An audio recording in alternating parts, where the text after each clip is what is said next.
comedy music track. Yay! Applause and stuff. Woo! So with me is Stephanie Wild, somebody who has gone to MarsCon with me. I think every year since 2003, except 1 year you had to miss, right? I had to miss 2016 because I was working Motown the musical. Yeah. But Steph and I met at the world's first Weird Al fan convention, and and previous to that, she had access to the internets, to the Merc channel, pound weird, was it Weird hyphen Al? Remember correctly? Yes. And that still exists. Yes. And that's where you got to know this man, Mr. Jon Bermuda Schwartz, ladies and gentlemen. Woo! Yes. Hello, everybody. Back around the time that Bad Hair Day came out. So nice to be here. Nice to be here on Mars at MarsCon. Can you say hi to the Perseverance droid for us? Yes. Hi, how you doing? He says hello. Sorry, it says hello. So, and Abby is once again monitoring the YouTube comments that we're getting live, and it says claps for Jon in chat. So, oh, good. Virtual applause. Oh, thank you. So I want to go around real quick myself to internet places and plug that this thing has started. So why don't I just throw Stephanie under the bus and have you talk to Jon for a minute? Great. Nothing wrong with that. Hi, Stephanie. Great. Or Jon, how about Jon? You could talk about basically, the your origins, back in the days of the Dr. Demento Show and meeting Barry and Al and all that stuff. Well, back in the days of the Dr. Demento Show, I met Barry and Al, and now I'm talking to you guys, and fast forward 40 plus years, and that's short story. Now the longer version, the real version. No, I met. Well, first off, I met Dr. Demento. I met Barry because I had sent him some songs back in the early 70s that got played on the radio. These were not original songs, but they were homemade versions of songs. And he played them on his show, which was kind of unusual. And I got the opportunity to meet him in 1980 and was invited to come see his show live at KMET here in Los Angeles. And he invited me to come back and do an interview because by this time now, with Weird Al and many others, there were a lot of homemade music being played on his show. And since I was very early in on that, he thought it might be interesting for me to come in, talk about that, and talk about the band I was in at the time. And so he invited me back, and I came back on September 14th, 1980, a date which will live, et cetera, et cetera. And Al was there, Weird Al Yankovic himself. And he was answering phones, and I did my interview and all that. And he was debuting a song that he had written that weekend. They had all been out camping, actually, he and Barry and a bunch of friends. And Al had written a parody of Queen's Another One Bites the Dust called Another One Rides the Bus. And he had originally asked, I think he had asked Bill Burke, Beefalo Bill, to play the accordion case on that. And Bill was reticent or hesitant, and somehow I volunteered or was asked or whatever. Anyway, I ended up doing it and went out live over the air, and happily Barry rolled tape on that, and that became the single on TK, and it came out later on the first album, and it was also on the Placebo EP, the infamous Placebo EP. And anyway, we played that live, and I said after that, I said, that was a lot of fun. You should have a band. I'll be your drummer. And Al said, yeah, sure, okay, and that was it. And now here we are. So we do have a question that kind of relates to this from RJ. He asked, do you think any more recent song releases could benefit from the simplicity of banging on an accordion case? I hope not. That would be too bad. That was, well, in those days, don't forget, Al was literally doing stuff on the accordion. He recorded a bunch of stuff, often with little other accompaniment. I mean, you rarely heard any Al stuff with a full band. Maybe there would be some sound effects, things like that. But it was primarily accordion and his vocal and maybe some backup vocals. There was no real attempt to do kind of band stuff, and that didn't come till much later. So when I met him I mean, that was just a one-off sort of thing to go over the air. Just him and the accordion, and a bunch of the rest of the cast members were clapping and singing along and doing sound effects, and Damascus was doing and stuff like that. And that was the state of the art at that time on the Dr. Demento Show. It didn't take long before things had become productions, and it would be really rare that Al would go back to just an accordion sort of thing, unless he was playing a birthday party or something like that. And with the way the music industry is going, and I wouldn't be surprised to see him doing some parties, and I would be happy. I've still got the original accordion case. I'd be happy to bring that back and come down and beat on it. In a word, no. I've got a birthday coming up this year, so Well, you just need to fly me and him. I could put my laundry, my clothes in the accordion case, like I did when we went to New York, and we'll be there. Exactly. We just need $35,000. Okay. I'll work on that. Just saying. Not me. I work for free. Al, the other guy. Yeah, Nina's going to college. I mean, come on, Yeah, you have you perform with bands, just around the area whenever you got the time. Well, and whenever there's a gig, yeah. But yeah, I'm in 3 other bands full time. One guy I've been working with since 1981, Rip Masters. Play with another band, Idle Hands, for about 20 years, and we do original blues and rock and stuff like that.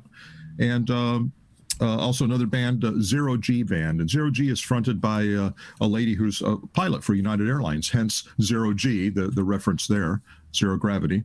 And we did, until about a year ago, we did 1 gig a month. And it was a standard thing, and they would be booked a year in advance at a restaurant here in the LA area, and just covers and things like that. And had a great following, great food at this place, great people in the band. I really enjoyed it. It's one of the few groups that Leslie would come down, where my wife would come down and actually want to see the band. Actually, I think she didn't want to see the band as much as she just wanted to hang with the significant others that were sitting out there as well. I think she just wanted a free ride down to the restaurant. Okay, so speaking of playing with the band and everything, D Spice asked, pandemic aside, how often do you guys rehearse as a band? You and Jim and Steve and Ruben and Al. What does that process look like? To get back on it, you mean? Just between albums and that kind of thing. Before tours and everything, how often do you guys get together and rehearse? Oh, well, unless there's a project, unless there's a specific reason to rehearse, like a tour, we don't. We all have other stuff we do. If we're not working on something new, there's really no reason to get together. Not that we dislike each other, just on a professional basis. There's nothing coming up. When it's time for the next tour, whenever that is, we will get together. And prior to that tour, sometimes we go out and do a tour, and we would literally get together for 3 or 4 days, and that's it, which is very, very fast for most groups. But we've been playing a lot of these songs for 30 plus years. So literally, we can run through them once or twice, and it's we remember that. Let's move on, and we can knock out the whole show.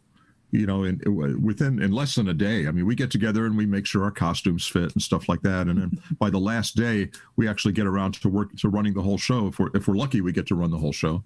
And very often, by the time we do the first show on the tour, that's our dress rehearsal. Wow. So that's often, the last several years, that's literally been the first time we've run the whole show from start to finish, is at the first show. For what it's worth. I doubt if most audience members would know that. It usually turns out pretty good. But if there's any things that didn't go right, it's because we didn't bother to do that in rehearsals up front.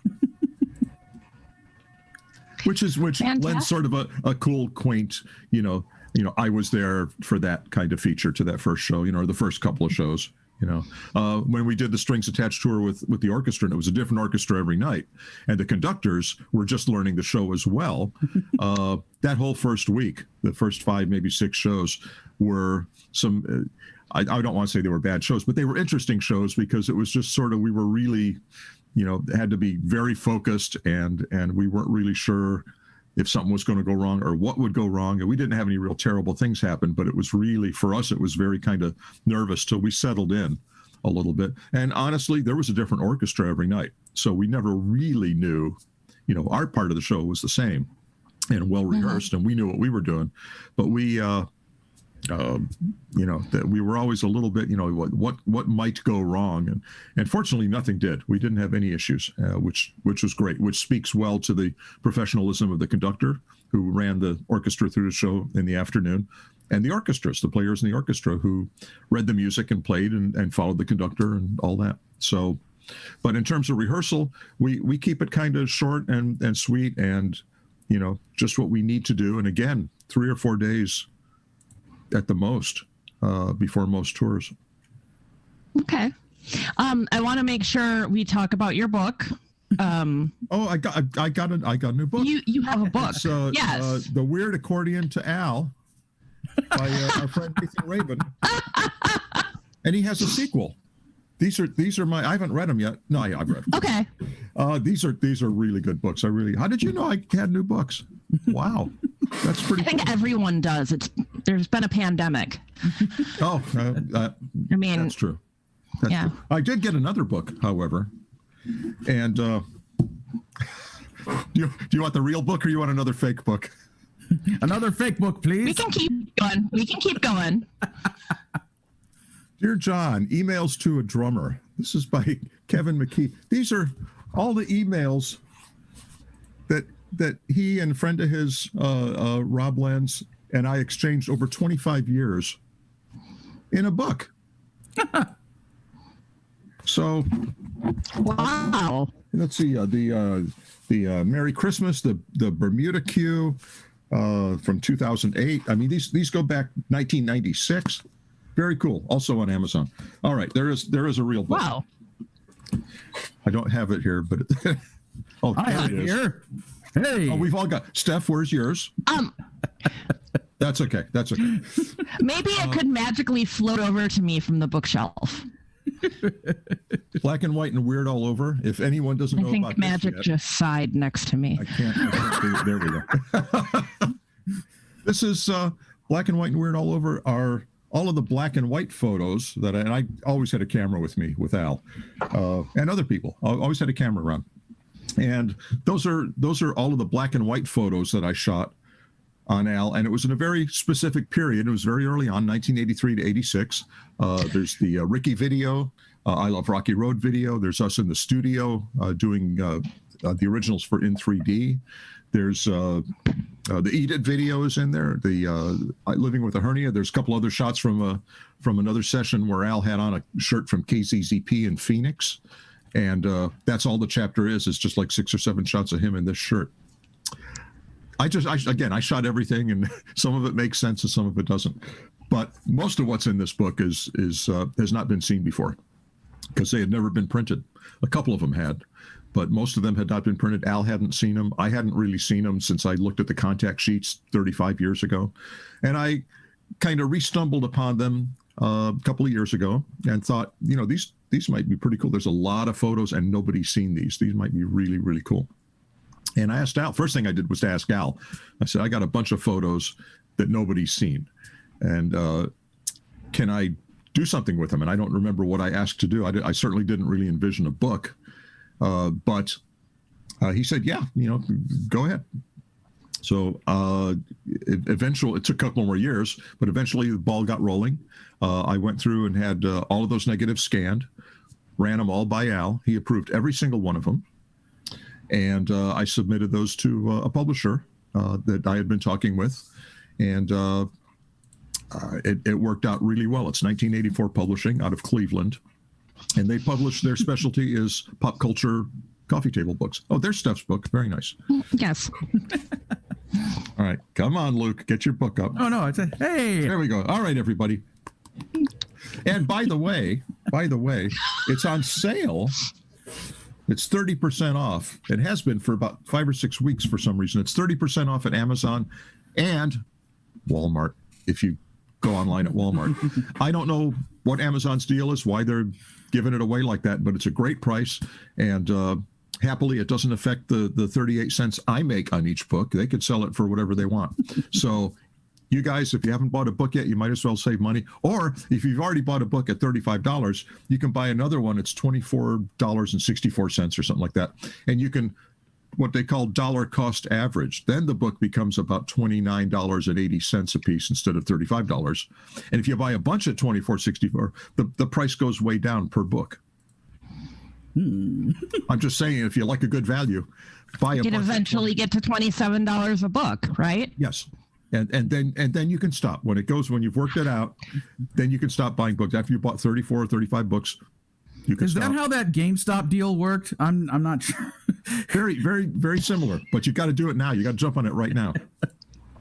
Wait a minute. Oh, it says GameStop says sell. Uh-oh. Hey, maybe don't buy a bunch of copies of this. Just buy a couple. But no, seriously, Amazon's got a great price on it right now.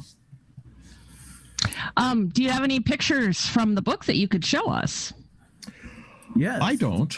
I can show you Maybe a Luke book full of does. pictures. Maybe Yeah, Luke's got some. we can all like just open up to, Yes. crazy That's a good pictures. picture. Abby, let me know show that picture again if you can see it. Okay, so that picture, that's from the Eat It video, and the cat eyes were very nice. We'll just let Steph do this then. The cat eyes were actually they were ping pong balls, and they were sort of cut into thirds, and they were painted up. They're actually yellow, and instead of that black slit is actually not a slit. It's painted on black. There was no little hole for him to see through. So those were put over his eyes, and he couldn't see. So when they were done putting those on and kind of making up right around him, they had to lead him by the hand over to, he was on the bed so he could, turn around and flip up. I'm going to go into screen share mode so we can get to so the viewers at home can see the bigger pictures here. So Thank you. The book is kind of heavy. There you go. Yeah. Well, that's a lot simpler. So you can see Abby, them applying. Abby, let me know. Let us know when the screen is properly configured for everybody. Because our stage manager I'm Abby, seeing pictures here. It's like there's a nifty framing thing that people are seeing on YouTube so that everything's nice and centered and spiffy. So, all right, cool. All right, so okay. Once again, here's the cover of the book. Hey. So that's the cover of the book. The official title is Black and White and Weird All Over: The Lost Photographs of Weird Al Yankovic, 1983 to 86, by John Bermuda Schwartz. That's me. Thank you very much. Forward by Weird Al Yankovic. He wrote the publisher said that was the best forward he had ever seen in his life. Awesome. Okay, so I'm just going through these pictures in the order they appear in the folder. So okay. That's the Eat It video, and that's another shot of the ping pong ball eyes being put on with a little bit of cement or silicone or rubber cement or whatever. You can see the white stuff on there, and then they make up around that so it looks like an eyelid. Sadly, I don't remember the name of the makeup artists there. Otherwise, I would have named them in the book. Okay. But they did a terrific job. Here's Al and his manager / director. This was Jay Levy's first directorial thing for Al. And they are watching a video of Beat It. And so they can sort of get the framing and the moves and all that just to kind of refresh what they're going to be shooting. So that's they're just sort of studying that. And that's what's going on there. The thing that's on the lower shelf of that unit is an old U-Matic. It's a 3/4-inch giant video cassette for those who were in the industry 35 plus years ago. And it does basically what an iPhone does now. So, except worse. This is between shots on the Eat It video still. The guy to the right of Al with the striped shirt is Vincent Patterson. Vince Patterson he was in the Beat It video. He was I guess he was the White Gang leader in the Beat It video. And he also did choreography and appeared in other Michael Jackson videos, Madonna. He's very well known, very well liked in Hollywood. And it was very cool to have him in on this. And he sort of made sure he didn't quite stage the dance scenes, but he made sure they were legit. He sort of confirmed that, you did this. And I think all the rest of the guys, he probably taught them the moves and sort of coached them. So that, again, Vince Patterson, and very cool to have him on board. That, do we have a black bar we can put across that maybe? No, I'm at Al's face. Look at that look on his face. My God. Just again, I had a camera with me and I pointed it everywhere. And whenever Al saw me pointing a camera, he did something for the camera. It's really rare that he was seemingly upset or maybe didn't want me to take a picture. He always was mugging or smiling or doing something for the camera. And this is, there you go. Al in one of the scenes again for the Eat It video. This is, I think, a much wider shot than is seen in the video. And it's, if you get the book, you can actually read what's on those packages on there. I can't really quite see it, but, which is testament to my photographic skills, I guess. No, one thing, and I mentioned before that some shots in this book have been seen before from, well, here's an I Love Rocky Road video shot. From I Love Rocky Road and the Ricky videos, there were a handful of 8x10s that we did at the time. And only a select things were printed. The rest of them weren't. Nothing from Eat It was ever printed. Nothing from Living with a Hernia was ever printed before. So all of those Eat It shots have not been seen before. They've been seen in color because I carry 2 cameras. So I have alternate kind of color shots that are similar to that, but the black and white ones have never been seen. And the ones that have been seen have never been seen in this quality because these were taken right from the negatives. The resolution is much cleaner than the 8x10s we did without any real touching up. And then they were copied. So that's another generation. So anytime you saw a photo before this book, it was nowhere near as clean as you're seeing in this book. I don't think this photo had been seen before, though. That was Al. He was either mugging or he was actually doing something, while he was up on the lunch counter. And this was a scene where there's an audience there and he's kind of walking down the lunch counter, I think with his accordion. So this I don't think there's a scene quite like this in the video. So I think he was just doing that for me, just being wacky. This is again from the I Love Rocky Road video. This was taken, we shot that at the building of the Agua Dulce Air Park in Sweetwater, which is a little north of LA. And I guess it was a working airstrip because there's a plane there that doesn't look too decrepit. So it must have been a semi-working airstrip, although the building seemed suitably abandoned. So I really don't know what was going on. But I thought it would be cool if we all got a picture out by this plane.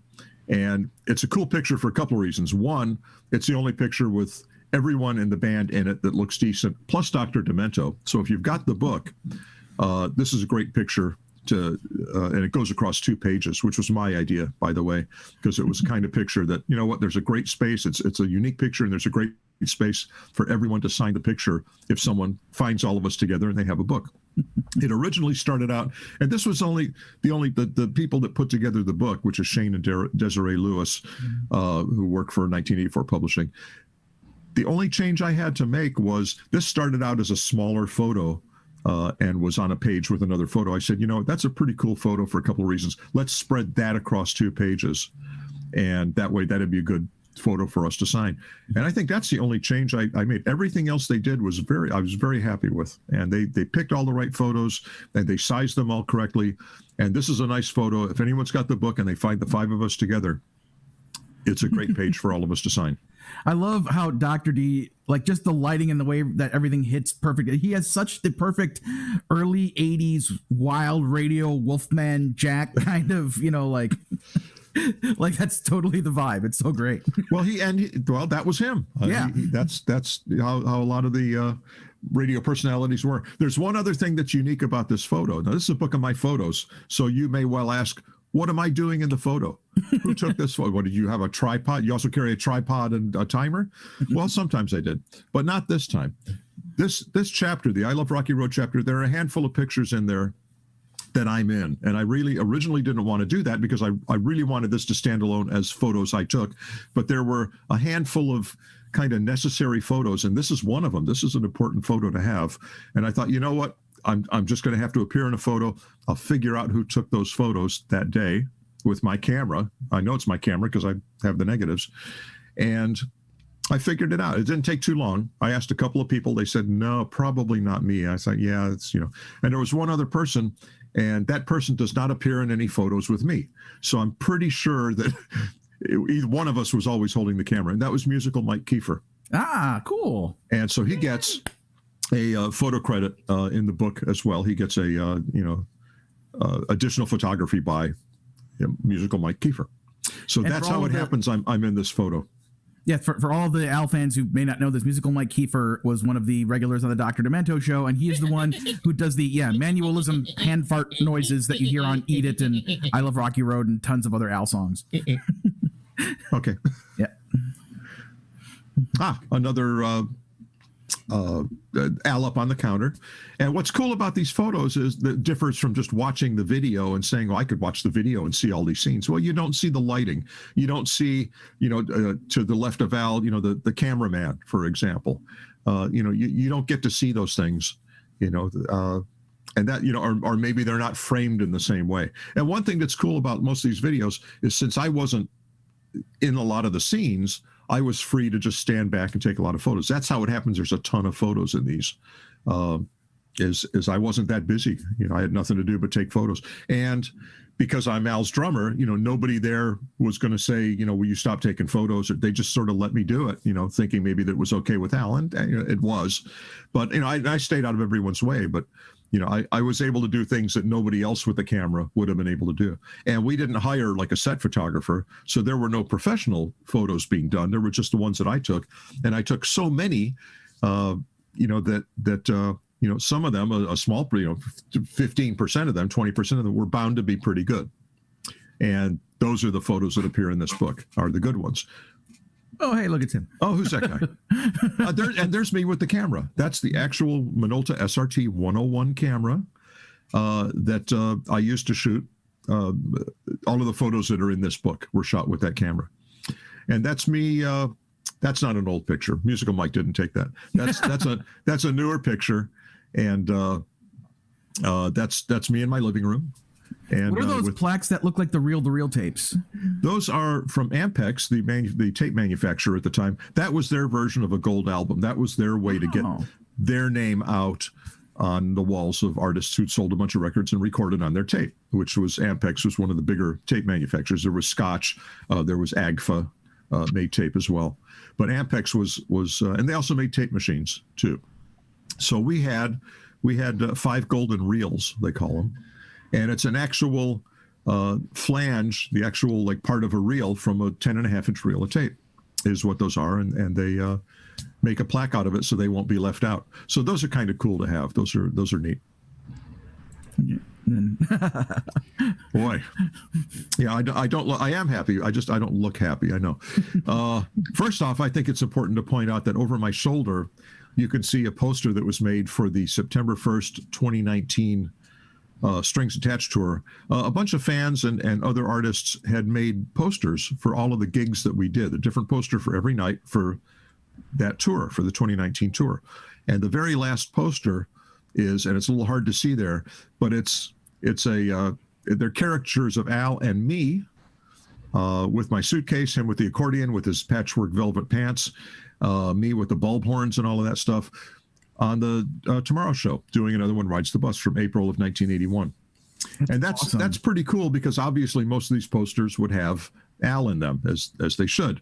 This was really, really cool that somebody thought that was a significant enough event to represent the two of us. So I got an extra poster and framed it and put it on the wall. I thought that was really, really cool. Yeah, it's in Doctor Who fandom. That one's awesome. I hadn't seen that one. Yeah. Oh, well, look. Nice.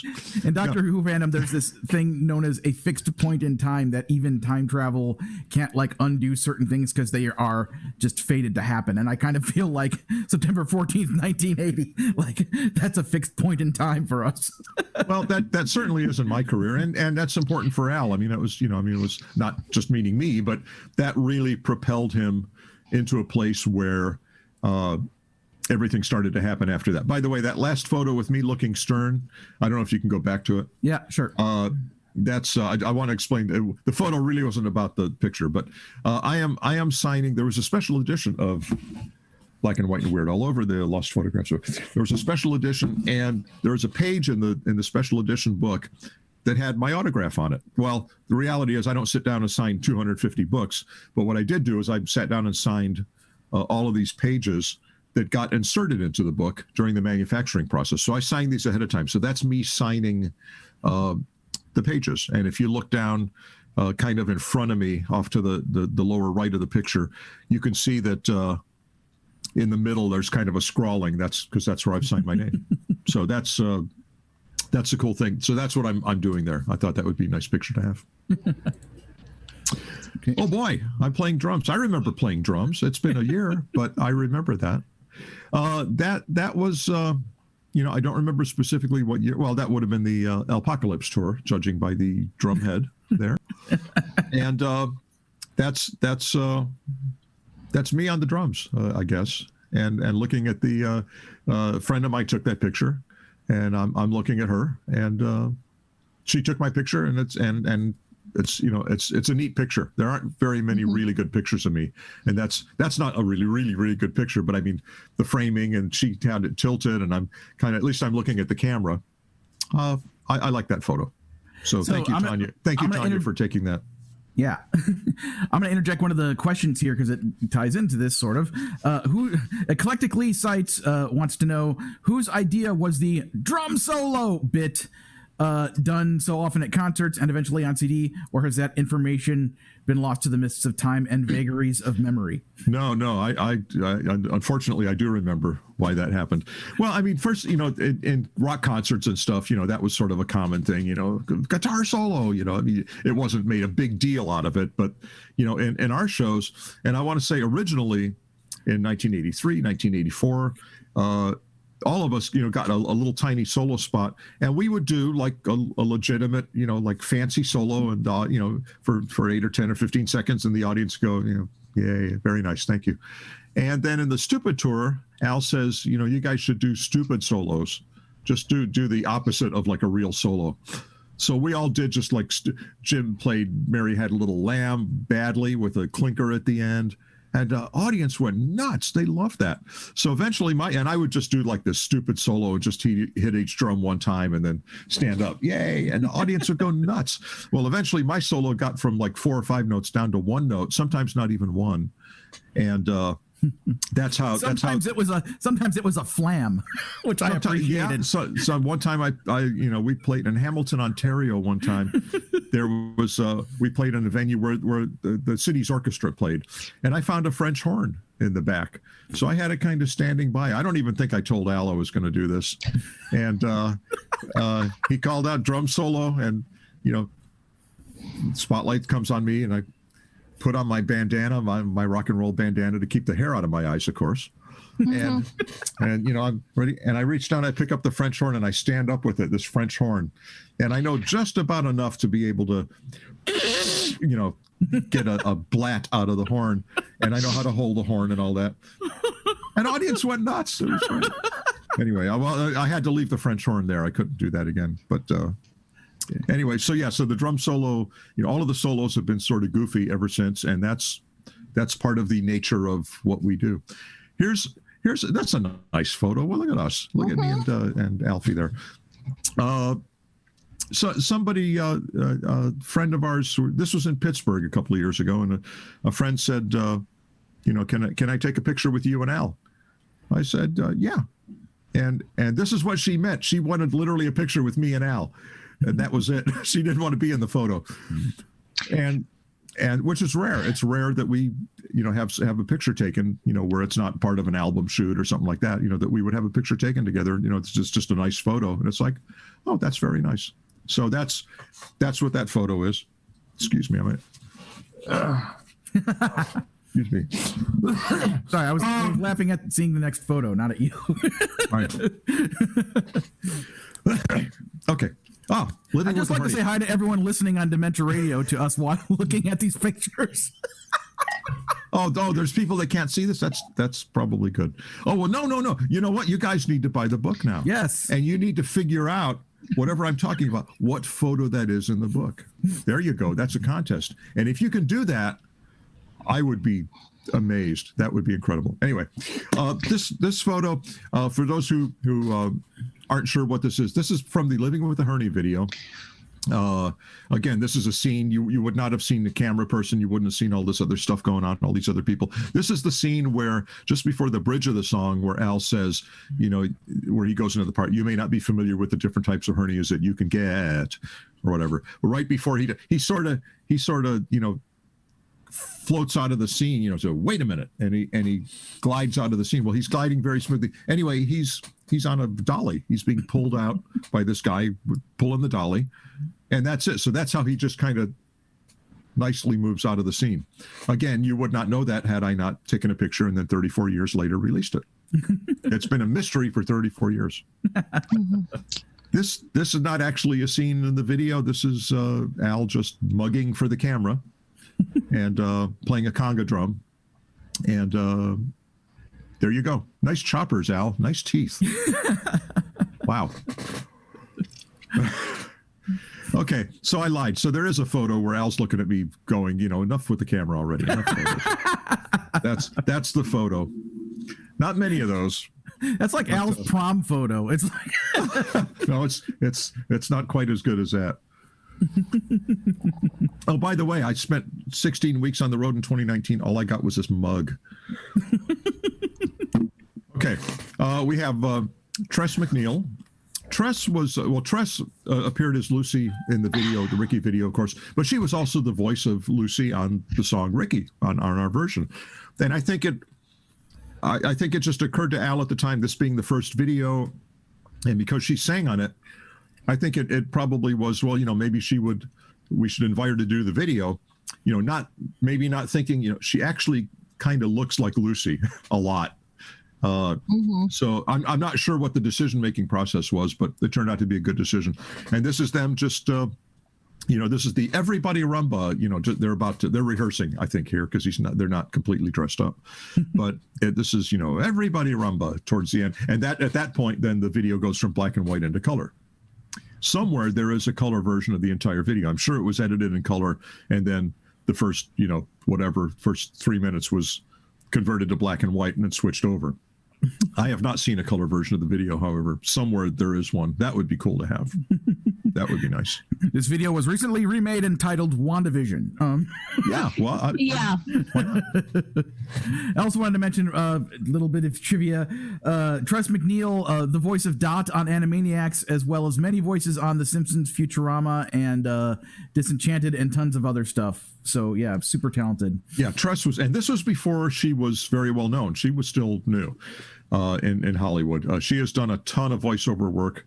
And I sent her a copy of the book, and she hand wrote a very nice letter to me. That was very kind of her to do that. She was very flattered. Again, camera with me all the time. This was us in the studio in I think, October 1983 to do the original songs for the In 3D album. And this was Al just going over some notes, probably the order in which we're going to record stuff. When we would record things, he'd have the order planned out very, very carefully. This was not a haphazard thing at all. What day, who was singing what time people were coming in to do things. And I think at this point he was going over probably, what we were going to do next. I'd have to look to see the exact date on this to figure out what song he might be referring to. But he's very, very organized and very meticulous and very methodical. And you can tell that by a lot of the lyrics of his songs, how he constructs songs. And but he's always been that way. And here he is working on something, trying to figure out what's next. And I snapped a picture. Here's, it looks like Al had never seen a microphone before. I don't know, judging by the look on his face. The lady with her hands on her earphones is Lisa Popeil. And this is her singing on Mr. Popeil, which is a song about her dad, Sam Popeil, who invented the first thing I remember that he invented was the Vegematic. And that was this plastic thing, this sort of device that had a plunger on it, and you would put a potato or tomato or an onion in it, and you would plunge it down, and it would be pushed through a series of blades in this circle and come out the bottom into a bowl or onto your cutting board or whatever in little cubes. And that was, I think he invented that in the late 50s or very early 60s. We had one at home. We had one of those, so I remember it very clearly. But I think he might have also invented the pocket fisherman. His son, Ron Popeil, who is Lisa's brother, was Ron of Ronco Records, Ronco Products, RONCO, and he had the spray-on hair stuff. I should have bought that while I still could. Maybe, I wouldn't look so shiny. And so that's, anyway, she was asked to sing on Mr. Popeil, which was très apropos. And she also came out and sang on the Strings Attached tour, which was also très apropos. Wow. So, and Lisa's terrific. She's a vocal coach and has worked on a number of projects with Al. Okay, this is the other photo where Al's saying, "Don't stop taking pictures of me." He was just kidding. Anyway, that's Jay Levy, Al's manager and director, still his manager, I might add, and he is holding a ratchet, meaning it's a percussive instrument. And it's little blades of bamboo, I think, or light wood or something like that. And it's got a handle that you turn, and it turns a little knurled thing. Anyway, you turn it and it goes. And we use that in the polkas, and we've used it in some other stuff. And we were using it for something that day, and Jay seems particularly fascinated with it. I don't know. Anyway, that's what Jay's holding. That's what he's doing. Being a percussionist in high school band, I always love when I spot those type of instruments. Like when Al was performing Close But No Cigar, and he walks out holding the vibra slap. I'm like, yeah, vibra slap! Woo! Yep. Okay, this is one of a handful of pictures from chapter 5 in the book. This is KZZP was a radio station in Phoenix, and it was a really progressive. I mean, they played contemporary hit radio, which is just sort of hits, like sort of top 40, what top 40 would be considered now. And they were back when a program director actually could decide what a station would play.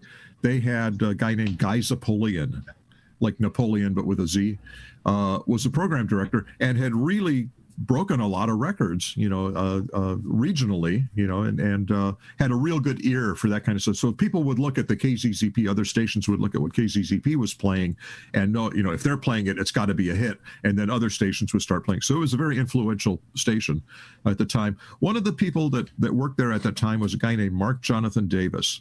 Oh, yes. Mark is, professionally known as Richard Cheese. But Mark and Al go way back. Actually, I knew Mark years ago as well. Met him years ago. And the cool thing about Mark is when I was trying to get information. Now I might add that every time I tried to get information about some of these photos from either Al or Jay or the guys that were in them or Musical Mike or Barry or whoever was there, I was completely on my own. Everybody had forgotten this stuff from 35 years ago. I don't blame them. And so I asked Al, what's up with the KZCP shirt? He says, I don't know. I had a shirt. I said, there's pictures of you and Rick Derringer is wearing a shirt. He got a shirt too, I guess. I said, why? He says, I don't know. So at the time, Mark was working at KZCP. And I contacted him and asked him about it. And Mark doesn't really quite remember, but Al and Dr. Demento had gone out to do some sort of promotion and were either given shirts at the time or there was Al had got a shirt somehow because of that and was wearing it in the studio. And I took a bunch of pictures and thought that the folks at KZCP would like them. Hence, that's why I took those pictures. One other thing about Mark Jonathan Davis was he came up with the title of the book, Black and White and Weird All Over. Oh, cool. Because I was telling him, I said, these photos are going to be in a book. Here's the title I've got. I'll tell you guys what the title was, what I thought it was going to be. I said, actually, I don't know if I told him what the title was, but he says, if you need a title, you can use Black and White Weird All Over. Anyway, but I already had one. And my title was going to be, It Don't Matter If They're Black and White. I thought that was. Oh, I get You're it. not laughing. See, nobody laughed. I thought that was hilarious. Michael Jackson, black and white. It all right. It all no. Anyway, I got talked out of that, and I remembered that Mark had offered this other title, and I said, well, if you don't like that, how about black and white and weird all over? And the publisher said, yeah, that's it. That's the title. So, and arguably, it's a much better title. Just to give Mark Jonathan Davis another shout out, last year he put out on Bandcamp kind of a short album of a whole bunch of the song parodies he had done way back in the day, and I think there might be one or two new ones. So just look up Mark Jonathan Davis on Bandcamp, and I think the album was called like The Parodies That Destroyed the Earth or something like that. And of course, there's all his Richard Cheese stuff. So, oh, and by the way, I did a little recording for Mark's next album. He just had an album come out in the last couple of weeks. He's got another album coming out later this year. And, I did the pre-sale to pick up his album because I always do that when his albums come out, and I haven't listened to it yet. That's how busy I've been. It's good. It's good. But I must say the thing I worked on for his next album is pretty funny, and I can't tell you what it is. I will tell you that I played washboard. Yes. No, what? More percussion instruments. I'm a union washboard player. I kid you not. I am a union washboard player, and I'm a union spoons player. Solidarity. And as well as drums. So actually, to say that I haven't completely not played, I did do a washboard session here at the house. So anyway, washboard. This photo. Again, how does it happen? I'm in this photo when these are supposed to be my photos. This was a photo shot by Bill Burke, Beefalo Bill. This was not the night I met Al. I wouldn't have put a camera in his face the night I met him. But Al put up with a lot from me and my camera. I don't think I would ever put a camera in his face today. I leave that to someone else crazy. Well, cool. Was that it? That was the last picture. So I want to get through some more of the fan questions we haven't asked yet. So Wacky Ben Pulliam asks, what was perhaps your favorite Weird Al original and parody you've worked on? That is the hardest question that there is, and I don't have an answer, except to say that typically the latest stuff we've done is my favorite. So maybe just because it's a more recent memory. So most of my favorite songs are on Mandatory Fun. We did the Hamilton Polka, of course, which is like 3 years ago now. And that was great. I thought that was great. Not something that we could pull off in concert, unfortunately. I really like Word Crimes. I like most of the stuff on the last album. I think that's sort of the state of our art, and that's usually my favorite stuff. But that's a very hard question to answer. Steph, I saw you highlighted one. Sorry, I stepped on your question. Eclectic Lee Sites had asked, what was the most surprising thing you had forgotten but rediscovered while working on Black and White and Weird All Over?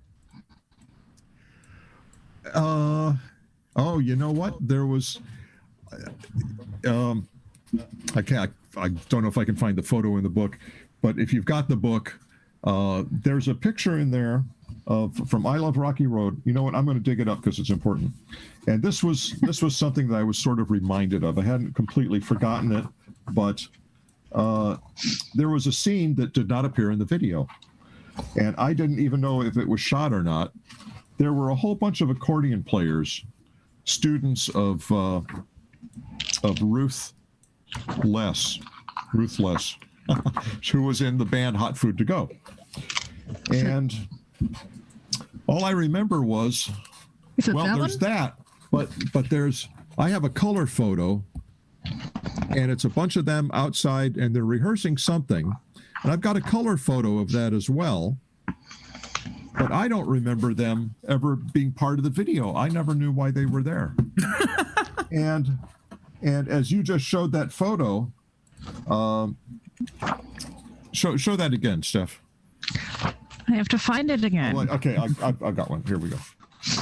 There's. There you go. That photo. They're inside. They're on set, and I've actually got another picture where it didn't make it in the book. And the camera they're there in front of the camera. And I'm there in the band. like seeing all these people, and I don't even remember that. I don't remember them being on set at all. Maybe because it just never made it in the video and it didn't stick with me. So all these years I thought, all these people were there, 15, 16 of them, and their teacher, Ruth, were there for no apparent reason.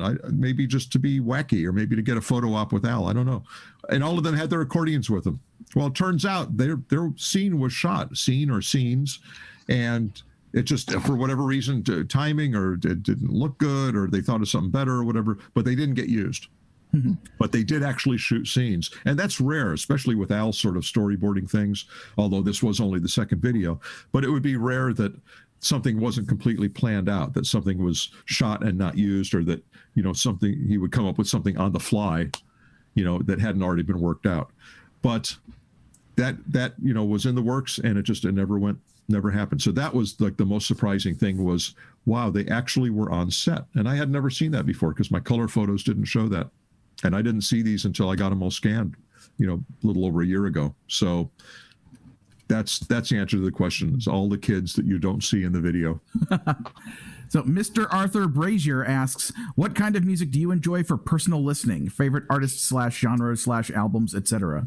Wow. I listen to a lot of stuff. I mean, growing up in the 60s, I have an affection for the Beatles and the Stones and some of the heavier stuff like the Monkees and the Turtles. And so heavier, no? Okay, heavier stuff like Cream and Led Zeppelin, stuff like that. I like a lot of oldies, classic rock, Motown, New Wave. I have a particular affection for Elvis Costello and bands like that, Duran Duran, Devo. I like a lot of stuff. Some dance stuff, some country, some rap. I mean, there's some very kind of accessible sort of commercial type rap, not the hardcore stuff. I listen to a lot of things, but I still hearken back to New Wave and earlier eras. So my musical likes go back, and some 90s stuff, but I would say 20, 25 years and more behind. I'm really not that up on who's doing what now. In fact, Al, with whatever parodies or style parodies he brings to us to do for the album, that's where I learn a lot of new music. That's where I learn what's on the charts, is through him. So I would not have ever heard, Happy by Pharrell, probably, or the Iggy Azalea Fancy. I would probably have not heard those. I know them very well now, because I'm tacky, right? See, that's why I don't sing. Yeah. Kiki Cannon asks, what original song of Al's does the band look forward to playing the most, and why? I don't know. That's a tough one. I mean, that's just, don't forget, when we're playing with Al, we don't quite have the same, we're just playing straight music. To us, it's music. He's singing other stuff. I mean, he's the one that makes the song worth playing at all. But to us, we're just playing songs. We're just playing music. If he wasn't singing, these would just be, rhythm tracks, without any comedy bent at all. So I don't know. I enjoy playing them all, but I like playing the drums. So if I'm playing drums, I'm having a good time. I mean, that You're goes in your happy place. Yeah, I mean that's sort of to the answer of what are my favorite parodies and originals. It's like, well, if I worked on it, I liked it. So, but in concert, favorite stuff, it's really hard to say. I don't know, and that would be a question that you'd have to ask. Everyone would have a different answer, of course. Mm-hmm. I'm not sure who this question is from. It's T_SC. Yes. What are a few of your most memorable occurrences or mishaps you observed on stage? And one thing I was wondering is, have you guys ever had to stop in the middle of a show because of weather, or like had a show cut short because of a technical difficulty or anything like that? Yes. Recently, in fact, there was a show we were doing in, I think, near Raleigh, North Carolina. And there was a thunderstorm coming through, a bad one, and it was just an outdoor show. And we got through about half the show, and the storm had come within just a couple of miles of the venue, and management called the show, stopped the show, and we didn't know that was even in the works until we were back changing costumes. We went to go back on stage, and I think the stage manager says, no, they stopped the show because of the weather. And what was weird was everyone in the audience just got up and left like it was no big deal. Like that happens all the time. Nobody was like, boo, they okay, got up, cleared the place, in about 10 minutes or so. And it did indeed start raining, although not until after we would have finished. But again, they were playing it safe. And this was in the heels of just a couple of years before. I think, was it in Indianapolis, yes. where, and I forgot who was playing, but the Sugarland. Oh yeah, there'd been some tragedies and some deaths, because of weather, and they kept going with the show, and not a good idea. And we certainly didn't want that to be the case with us. It was. I think there was a show outside of Milwaukee back in the 80s or early 90s that was canceled. The Hurricane Waukesha, and I don't think we got to start the show. There was a Summerfest show in Milwaukee where there were tornado or hurricane warnings, and everyone just stayed. Al comes out after all these delays, the concert goes on. Al comes out, the first thing he says, "You people are crazy." I remember playing in the rain at Summerfest. That was the one where every other show at Summerfest, including Red Hot Chili Peppers, had been canceled because of the rain, and because you guys were playing underneath that bridge. Right. You guys were allowed to continue, but it was a delay that took forever, and the road crew were paddling road cases around on stage to entertain us. It was pretty cool. No, you know what? I do remember that. I remember that. Yeah, but it's rare that a show gets canceled. And as far as technical difficulties, there really aren't any. I mean, sometimes back in the days, of course, we run videos in conjunction, the multimedia part of our show, and in the early days, in the early 2000s, when that technology was not really up to what Al wanted it to do, which is to run 3 separate high-def screens in sync with each other with high-def audio on each one, multi-track audio, he really was putting those things to the test, and they were not up to speed. The 360 systems unit didn't work. There were 3 of them that we tried, 3 of these, video servers, and they would crash mercilessly and regularly. And we would have we had actually had contingency plans for what would happen because it would stop every night, and we never knew when it was going to be. So we had one plan. If we were out there and if we were in costume, there was something where whatever the song was and whatever happened, if we couldn't continue, that we would stop and we would do some bit. I would recite the suck-a-thumb poem. Steve would do a stupid bass solo. Ruben would do a stupid keyboard solo. Jim would do a stupid, whatever it was, we had a different thing we would do. Then we had a plan if we were backstage and the video was running, between songs, and we were changing costumes and the video stopped, and it did often, that whichever one of us could get out to stage first would do our little bit. If the band was not changing costumes, whether we had stayed on stage or left the stage to come back, only Al was doing a costume change, but the whole band could come out, the band would come out, and then we would play Wipeout in 3 different keys. Okay. If there was some other thing, if Al was ready to come out before we were for some reason, he would do something. We had all these contingencies built in, and almost every night, 4 out of 5 nights, we would have a problem with the server. And eventually, everything got moved over to a couple of Mac Pros, and a single screen instead of 3 high-def screens, and kind of brought the audio down to a manageable resolution. And we've not had a problem since, not one. Cool. That's great. Which is for the comfort level of us on stage, because we used to live in fear of when the server was going to go down. Back in the 2000s and into the 2010s, it's like, when's it going to happen, and what song, and what do I do when it happens? And it just, because then we're just helpless up there. Besides the entertainment stopping, we look like we don't know what we're doing. And, we don't want that to happen. So once the comfort level got good, the shows got a lot smoother, and we didn't have to sweat out the shows. And, we had a better time not having to worry about when the server was going to crash. Well, I remember there was a Summerfest show. I think it was maybe the second show of the tour or something where you guys had issues. But we should move through the rest of the questions and we got wrap one this more. up.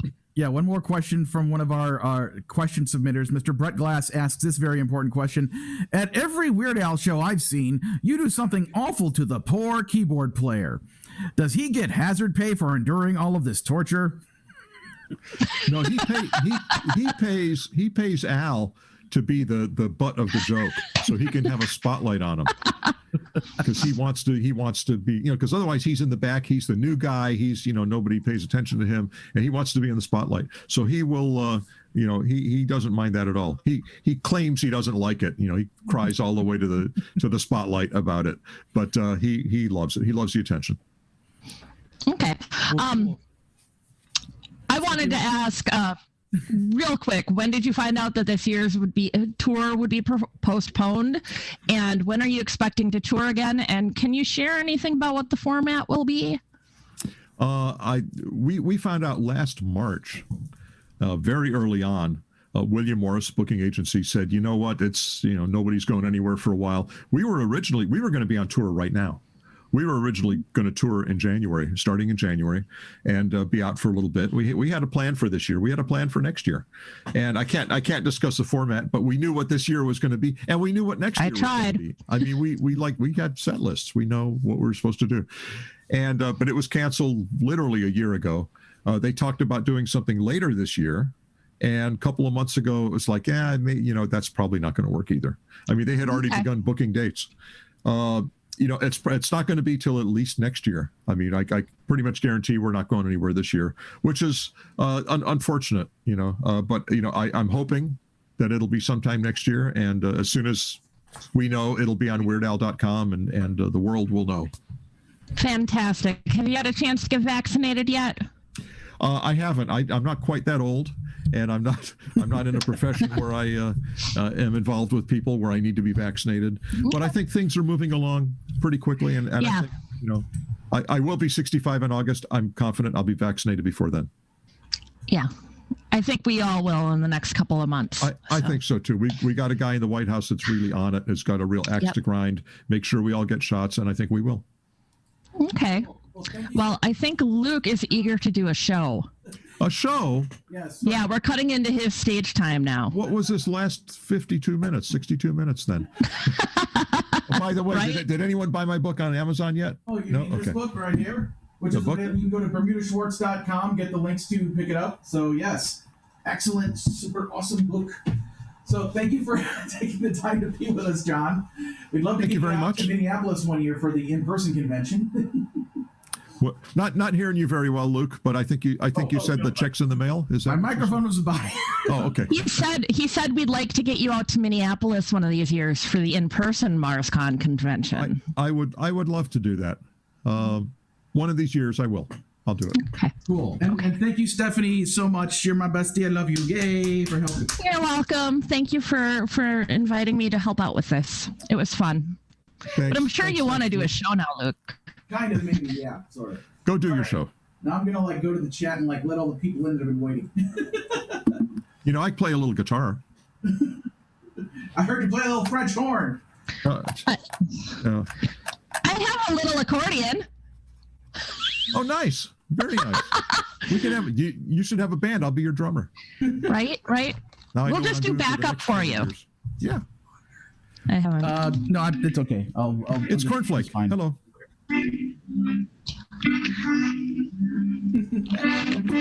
I need to go get some lunch. Okay. All right.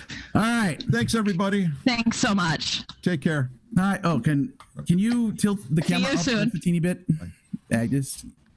Okay, down a little more. Down. Here, let me do it. Oh, it's just Lizzo to Lizzo, as the band said. Everything's going to I'm pieces. gonna stay here. You should. I would like it very much if you did that. I'm gonna. Let's see. Yes. I'm gonna put. How can I get my face to show? Hit the button in the bottom left to show video. Oh, show video. Okay. Okay, y'all can hear me? Dark video? Yep. Hi, everybody. Hello. Hi. I'm so happy to see everybody. Oh, okay.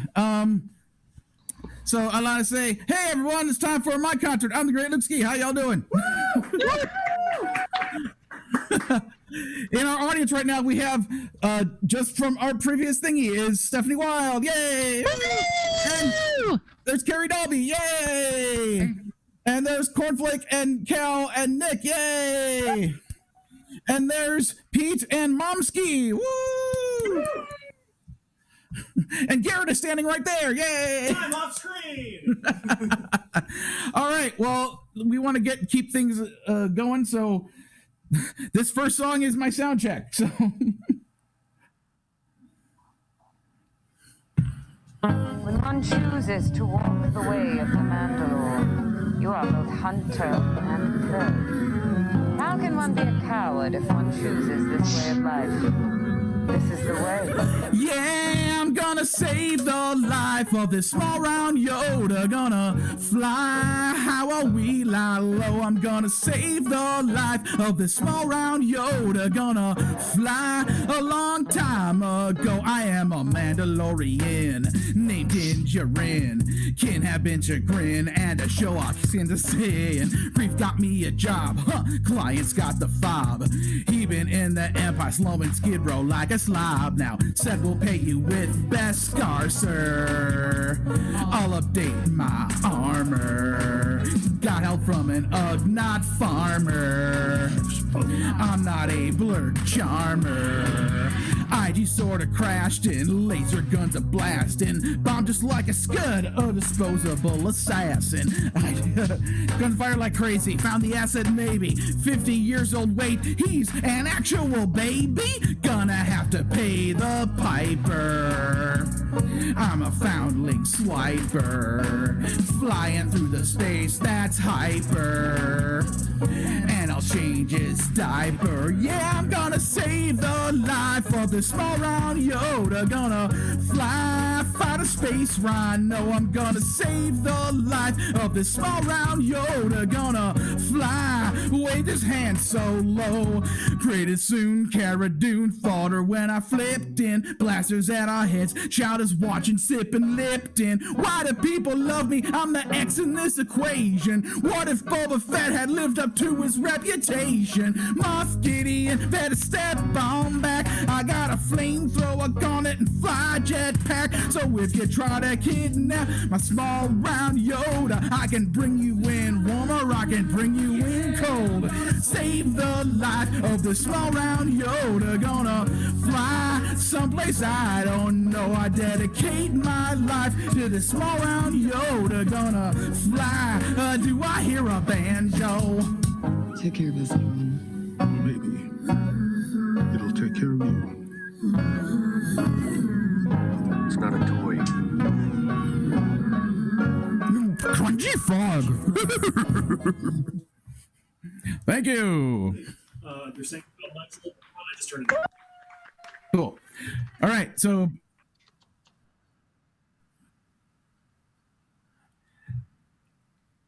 yes, during this point of all y'all in the audience, during this part of the show, you need to have your video part of your camera turned off so that you are not seen. And during the songs, you need to have your microphone muted. But then at the end of the song, you can unmute so that you can like clap and go like, yes, yay, Luke, we enjoy you very much, and all that kind of thing.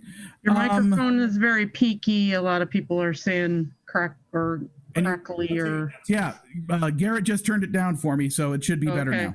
All right, so I hope all of you people who may have stuck around following John Bermuda Schwartz's Q&A that may have never heard of me before, hi, thank you for sticking around. I'm the Great Luke Ski. I've been doing comedy music for over 25 years. I'm the Dr. Demento Show's most requested act of the 21st century. This time around, that song Smell Around Yoda, obviously, was a fairly new one. It came out a year ago. But I asked my fans out there who have been following me for over the 11 albums I've put out, I gave them a list of songs from, a big chunk of time and said, which ones of these do you want me to do the most? And these are the ones that they picked mostly in this concert. So this one's a little dated. It's from about the year 2000, but it still has a correct sentiment. So old references, good sentiment. Here we go. The distance you're at now should be good. Okay, cool. That proximity. Play thing. There it is.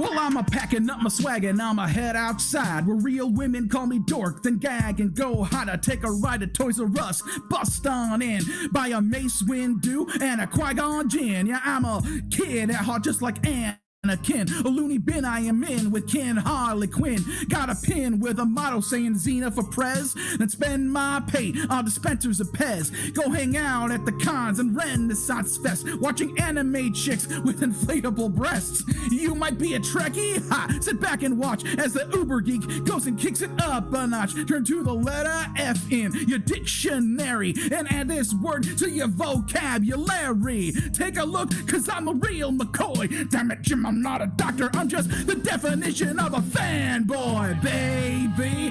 I'm in nerd overdrive, I will always survive. Fanboy, baby.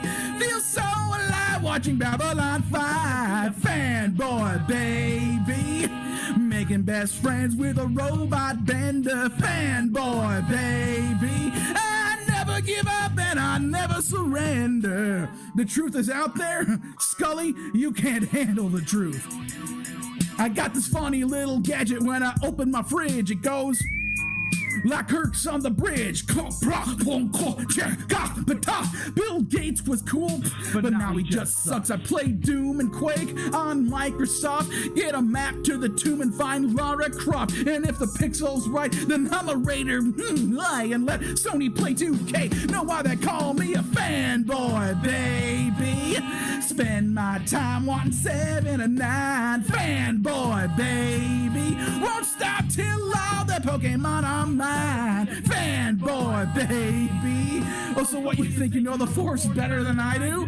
A Star Wars freak, yeah, you won't find an auto one. I'm a Jedi Master and you are merely just a Padawan. You're dumb just like Jar Jar Binks and Jawa said Houdini, so go suck a Wookiee. Padawan, you're dumb just like Jar Jar Binks and Jawa said Houdini, so go suck a Wookiee.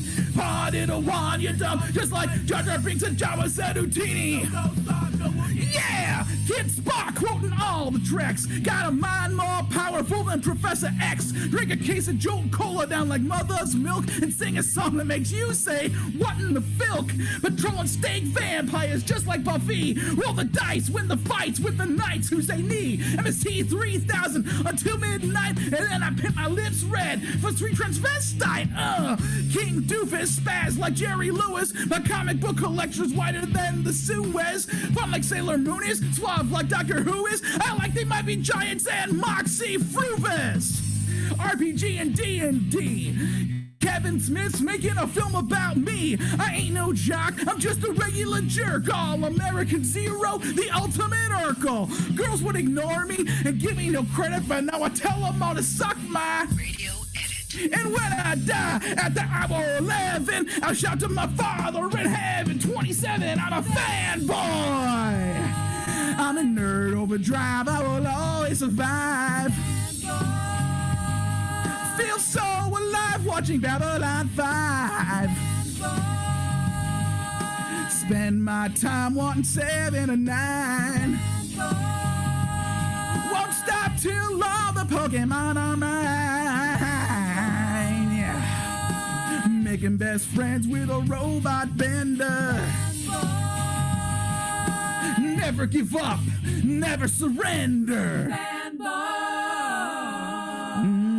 Watching Deep Space Nine. Thank you. Woo! Chris. Oh, There's a bunch of stuff happening on the Zoom.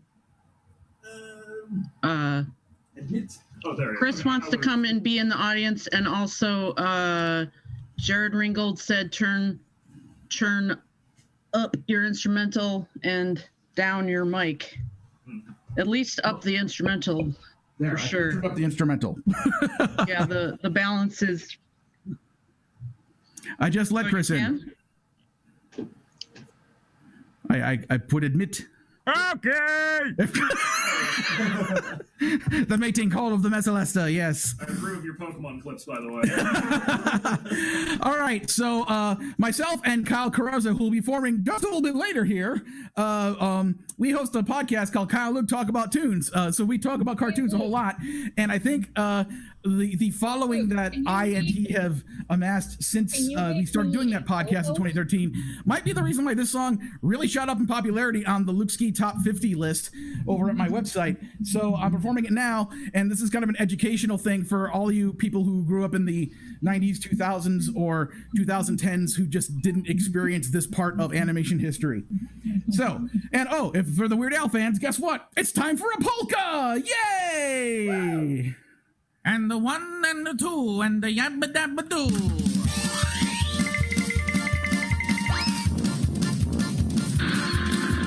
Kurtz and Fitz of Flintstones, Space Ghost and Scooby-Doo, and Yogi Bear and Jetsons, but have you heard of Shmoo? Well, sit right down and I'll tell you, young gentlemen and ladies, about cartoons we watched throughout the 70s and 80s. Hell, it's the Hair Bear Bunch, they're making their escape. Took off with the banana splits along with a grape ape. Captain Caveman crashed the Herculoids cave without warning. It turned our brain to guacamole each Saturday morning. Hanna-Barbera! Hanna-Barbera! Every lass and every laddie, who's your Augie Doggy Daddy? Hanna-Barbera! It's the Hanna-Barbera polka! Yes, in 1957, William Hanna and Joseph Barbera teamed up to create such classic shows as Frankenstein Jr., The Impossibles, The Amazing Chan and the Chan Clan, and the ever-popular Partridge Family 2200 AD. Hong Kong Louie!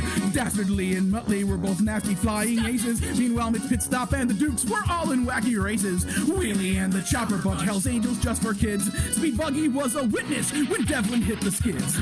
Dino much like Scooby-Doo if he was bulletproof. Then there's the Funky Phantom who was just a ghostly poof. Where their ideas come from, it never took too long. Before their pencils quick draw, they took their El Kabong. Hanna-Barbera! Hanna-Barbera! We tried to drown the Smurfs, those dorks, but they just evolved into snorks. Hanna-Barbera! Hanna-Barbera! It's the Hanna-Barbera polka sound effect solo!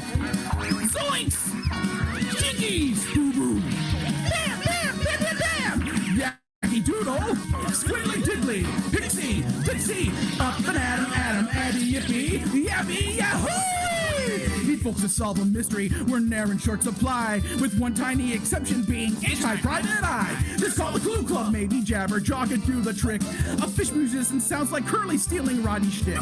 Soon TV shows like Mork and Mindy turn to Stranger Things, like Gary Coleman as an angel trying to earn his wings. Laverne and Shirley joined the army simply for a lark. When they made a show with Fonzie, they finally jumped the shark. Hanna-Barbera! Hanna-Barbera! Johnny Quest fights villain plotters, Super Harlem Globetrotters. Hanna-Barbera! Hanna-Barbera! It's the Hanna-Barbera. Wow, I hate you, Reese's to pieces. How much for that gorilla in the window?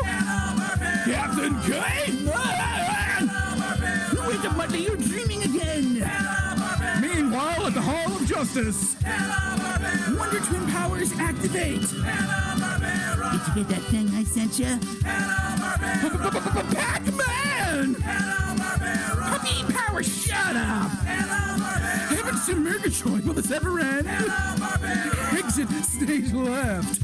Jane, stop this crazy thing! It's the Hanna-Barbera polka! Unga bunga, break the zoo! Hey! Thank you! Thank you all so much. Hey, how do you like it when shows you like come back and then they're even more awesome than they were the first time? Yeah, me too. Chief, mate, what do you want to do tonight? The same thing we do every night, Pinky. Try to take over the world. Who are you trying to get crazy with us, eh? Don't you know I'm loco? No. Quiet, Pinky, all right? I'll have to hurt you. With our subliminal message and these hardcore rap lyrics, we will take over the world. Nuff. Point. Booyah. Now take it to the grill one time, Pinky. Right there, brain. Nuff. We're the mice with the plan. It ain't no scam. There's a foolproof plan on the diagram of this scam. Across the world we'll span. Wham! From Burbank to Pakistan. You'll all obey the subliminal message. message, brainwashing minds like my name was Newt Gingrich. Are you pondering what I'm pondering? We'll rule the world. What you wondering? Oh, well, brain, I think so. But do you think Regis would let us be on his show? I've got to maintain that a lab mouse like you is going insane. Insane and my man brain. Insane and the brain. Insane and my man brain. Insane and the brain. Insane and my man brain. He's insane. I'm the brain. Yes, insane and my man brain. Insane and the brain. Now Pinky's on the mic and I'm fresh like a daffodilly. Dance fun, silly, really. I'm your favorite sidekick. Down tonight, I'm getting dizzy and I think I'd rather like it. Brain gets mad like Ralph, crowd and bang zoom. Just like in a cartoon. I know we'll rule the world brightly, but we'll just screw up and we'll get foiled nightly. Yakko, Zords, Wacko, Dots, Bobby Squid, Pesto, Scratch, and Sniff Plots. Their big claim to fame is so lame. A loud mouse like me is going insane. Insane and my man brain. Insane and the brain. Insane and my man brain. Insane and the brain. Insane and my man brain. He's insane. I'm the brain. Insane and my man brain. Insane and the brain. You are under my control. You will do whatever I say. They're Pinky and the brain, Pinky and the brain. One is a genius, the other's insane. The laboratory mice, the genes haven't spliced to prove their mousy work. They'll overthrow the earth. They're animating, totally insane. They're inky, they're dinky, they're Pinky and the brain. Like Louis Armstrong played a trumpet, I'll rule this world at the size of a crumpet. You will all become my props. Cops never try to stop my plots. Those pigs cannot blow this mouse down. Soon town to town will fall to the ground. World peace is surely going to increase. It's as easy as a piece of cheese. Iconoclast and blasting stone cold rockin' noodle noggin with a proletariat dream. Soon this midnight scheme, I'll become the rodentious supreme. Through this world I will reign like Charles Foster Kane, cause a lab house like me is known as the brain. Insane and my man brain. Insane and the brain. Insane and my man brain. Insane and the brain. Insane and my man brain. He's insane. I'm the brain. Insane and my man brain. Insane and the brain. Sounds brain. Isn't being a gangster rapper the best fun ever? Nerf.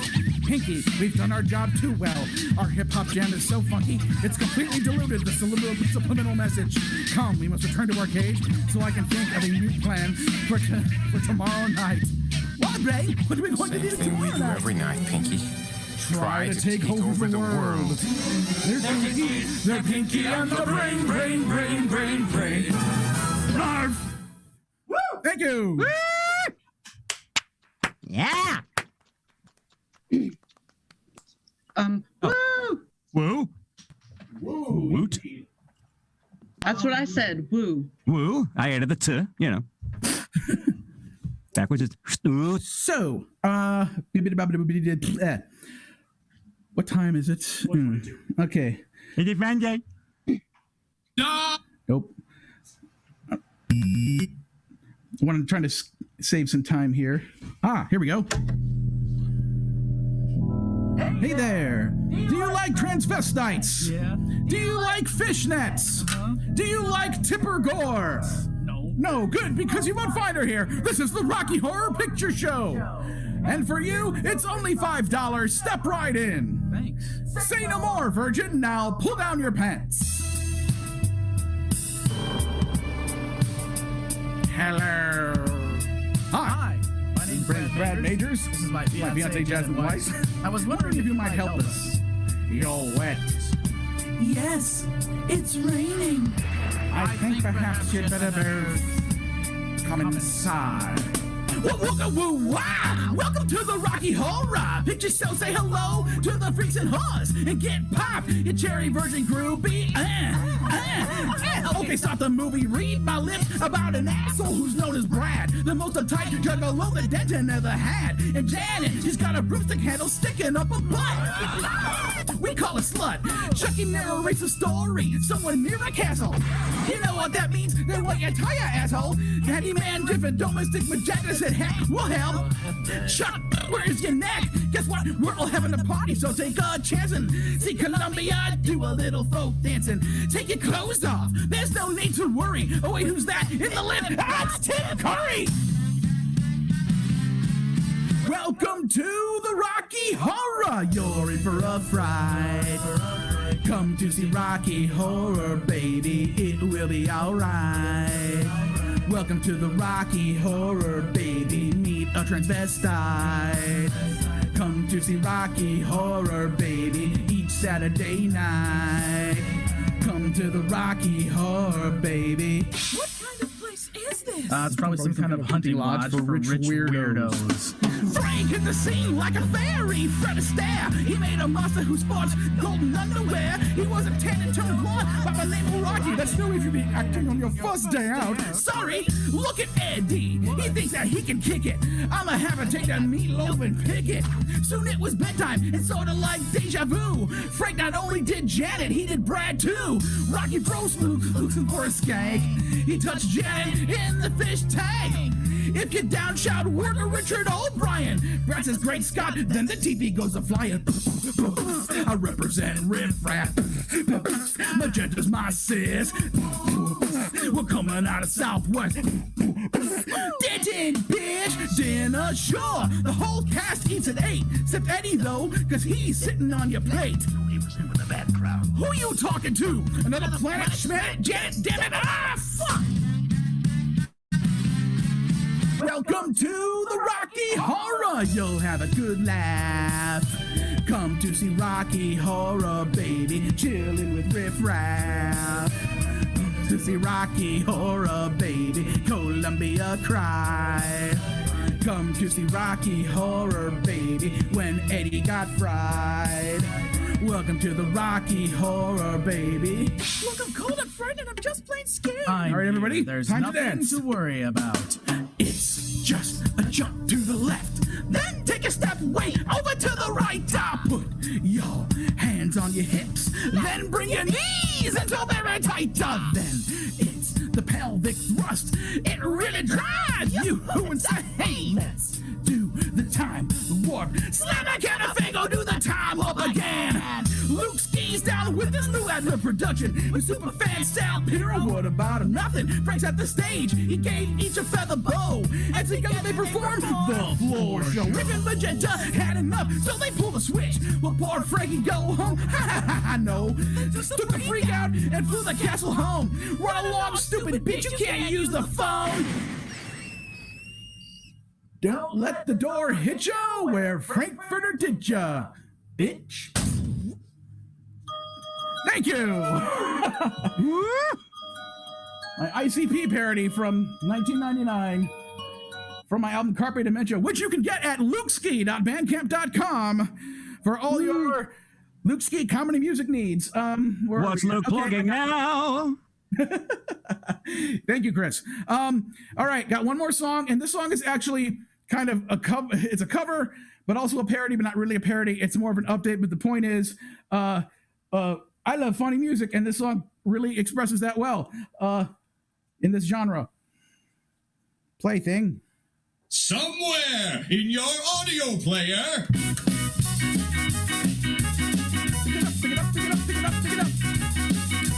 Pumpkin bread cupcakes, aluminum foil, and superheroes righting some wrongs are not only essentials to everyday life, they can also be the topics of songs.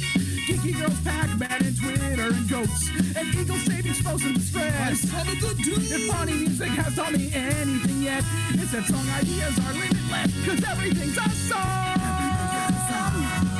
Just take a look around you, you just can't go wrong. The possibilities may astound you.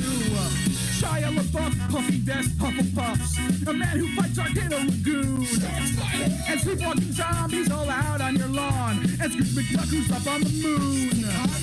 Rocket Kids, UFOs, and rainbow trains, and sounds of the mysterious fox.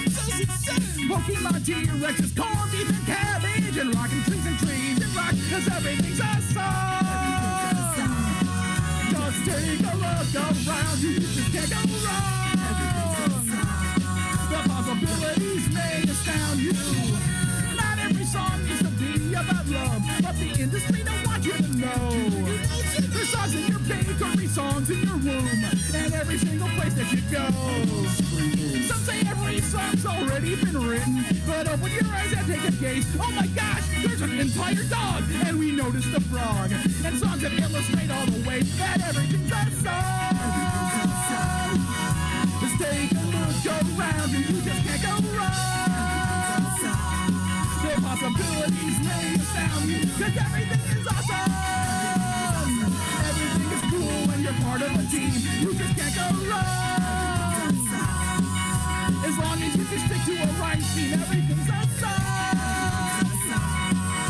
I'm pretty sure you got the point. You just can't go wrong.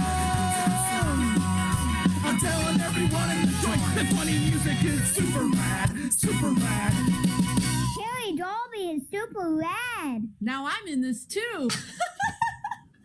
Thank you very much, everyone. Woo! I've been the Great Luke Ski. That song was by Carrie Dolby originally. Woo! Yay! Woo! All right, that is the end of my show. Thank you so much. Go to lukeski.bandcamp.com if you wish to procure any of my music. We have a buffer time thing so that we can get Il Neige set up. So everyone in the audience, feel free to turn your cameras and microphones back on so all y'all can talk amongst yourselves live over the internet. Well, to stall for time while we get our stuff set up. Thank you. Hi.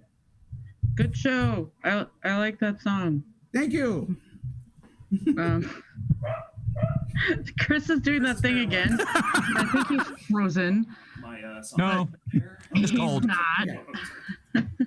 So I'm putting your songs on my laptop? Oh, yes, please. Okay. That's how I thaw. I realize I have two folders on there called MarsCon 2021. Mine is MarsCon Instrumentals. The other one. Yeah, yes, it is. MarsCon instrumentals and other sorts of things going on. Can I just say for a moment that this is the second time I've been on the stream this weekend? Yes, absolutely. You can. There's plenty of time. Hi. You can whatever you want. Wait a minute. That's not how that's supposed to go. I'm literally only here because I'm desperate for human interaction. That is the best ad for MarsCon Dementia comedy music track ever. Do you like human interaction? No? Boy, do we have a thing for you.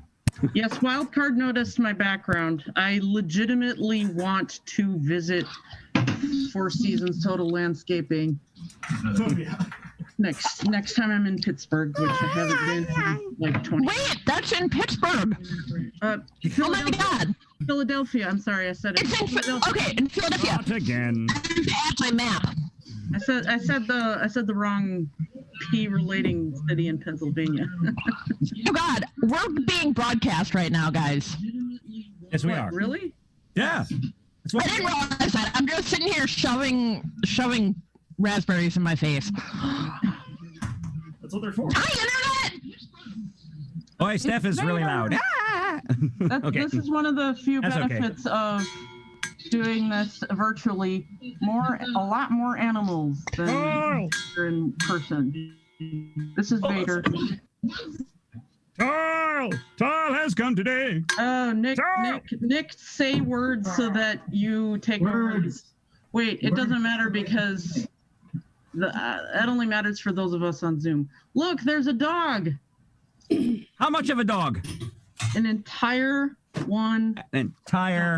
One dog. Where is Doggy? I'm looking. I got two monitors. I see a portion of a dog. Or is that a portion of a cat? Well, there's a dog. Not my dog. That dog. Okay. There's a band. They use a band called That Dog. Used to be. Dementia Radio. Yes, Callie the dog that is kind of my internet buddy. The only Mom dog should say, I got a T-Rex with on the internet. I brought my T-Rex. Just woke up from a nap. I didn't want to be the only one without, a pet of some sort. I got a T-Rex. I got my kitty. Now the onus is on Chris to grab an animal. Oh, Chris. I got my water bottle. Oh, I thought it was a lizard. I got my baby Yoda too. Oh. Do we all have baby Yodas close by at the same time? Mine's upstairs. Oh, I could get it later. No, that's a problem. I'm in the basement now. But I can tell I'm not in the theater Zoom anymore. I've been in theater Zooms all week, and everybody has a black cat. It's kind of weird. Yes, I have them, but no, you are being a baby. Zoom with me. You don't like to be Kelly. Kelly, boy. Hi. Kelly's a boy. good girl. Oh, you googie. Kelly's a girl, right? Oh, I should turn this.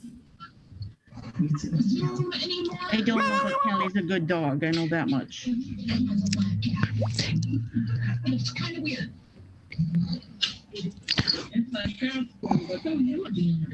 Hey, it's green things going on. Uh-oh.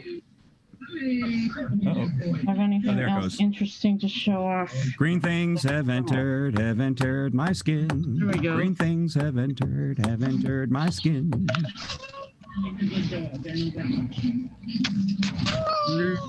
Use the Yay. to Don't get me started. This bad joke for the 100 millionth time of your life.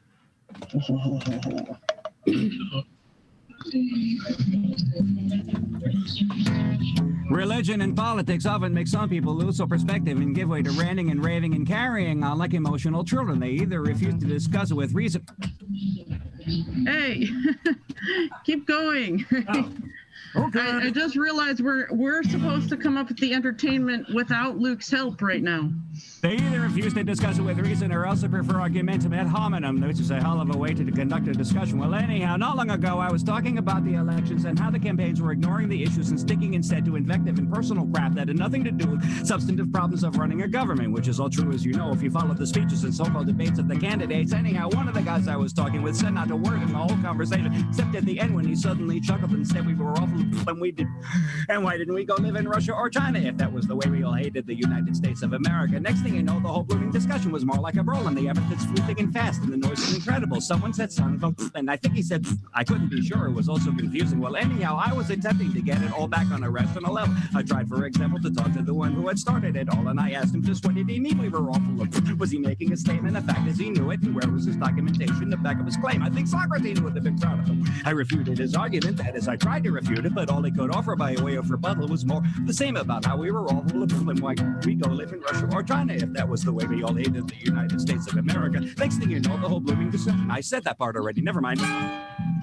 Communist oops, and I'll have to confess that I got a bit angry and told him to stuff his ideas out of his, which you don't have to tell me is hardly a way to convince anyone in an argument. Then he got salty and threatened to give me a punch in the mouth if I didn't shut up, and I really got out, and the others did too, and we all beat the butt out of Mr. Conservative. And you know the rest.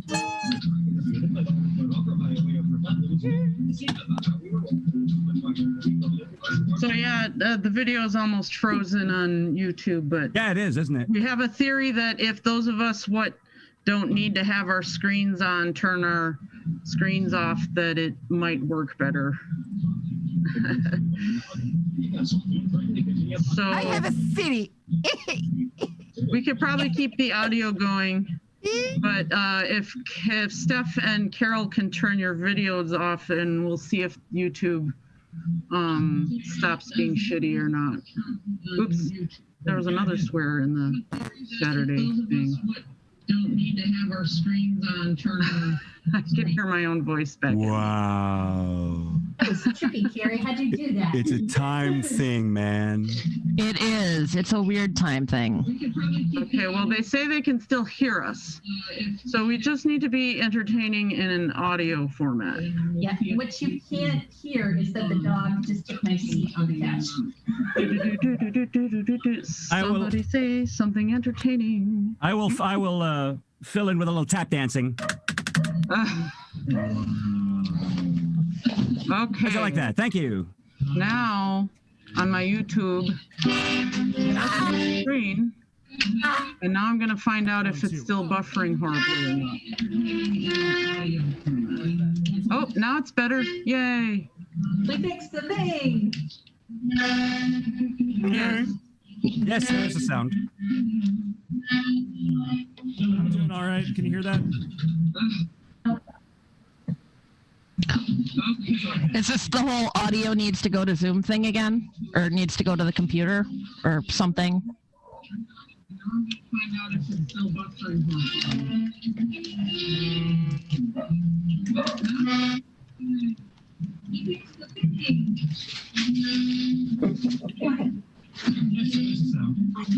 Whoever's playing the accordion, please stop.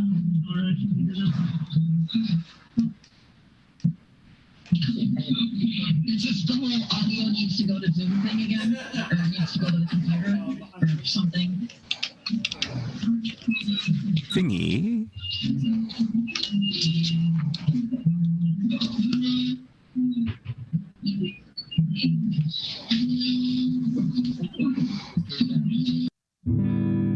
Hey, look at that.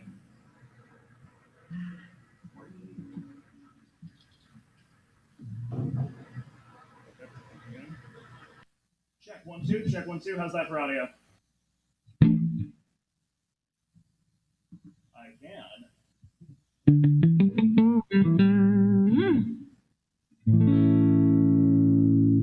Oh.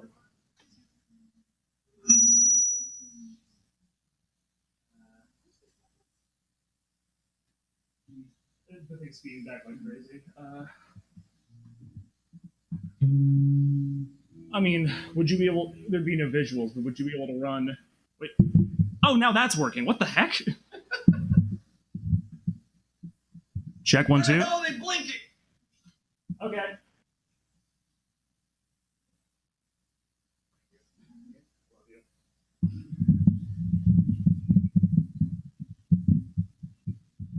Yeah.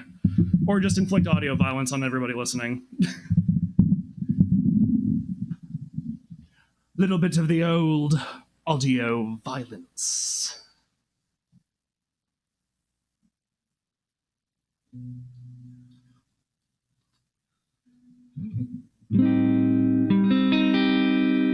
Did you ever see the day that I brought home a juggler to meet my mom and dad? Thank you.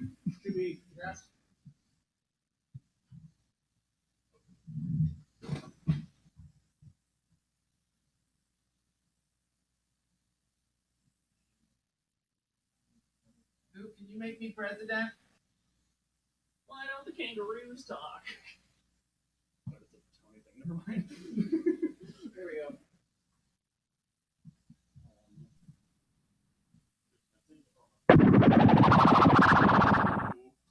We know that's working. Want me to turn it down? Yeah, I'll probably. Let's see. I'm not playing that one, so sound check to that, I guess.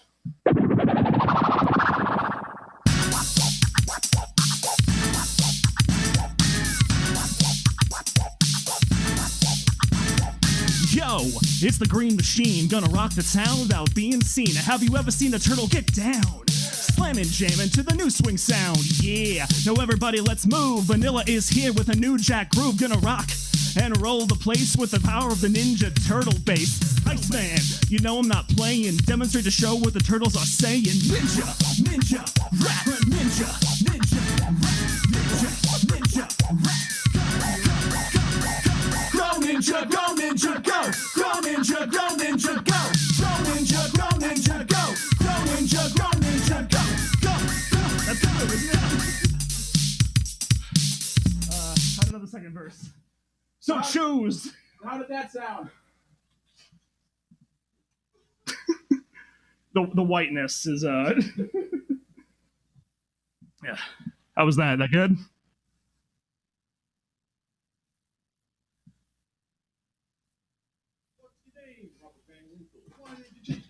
It's buffering, but it's nowhere near as horrible as it was earlier. It's okay-ish.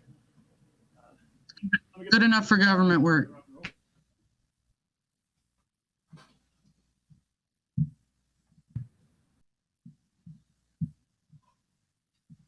Okay. But just this time. Just this concert.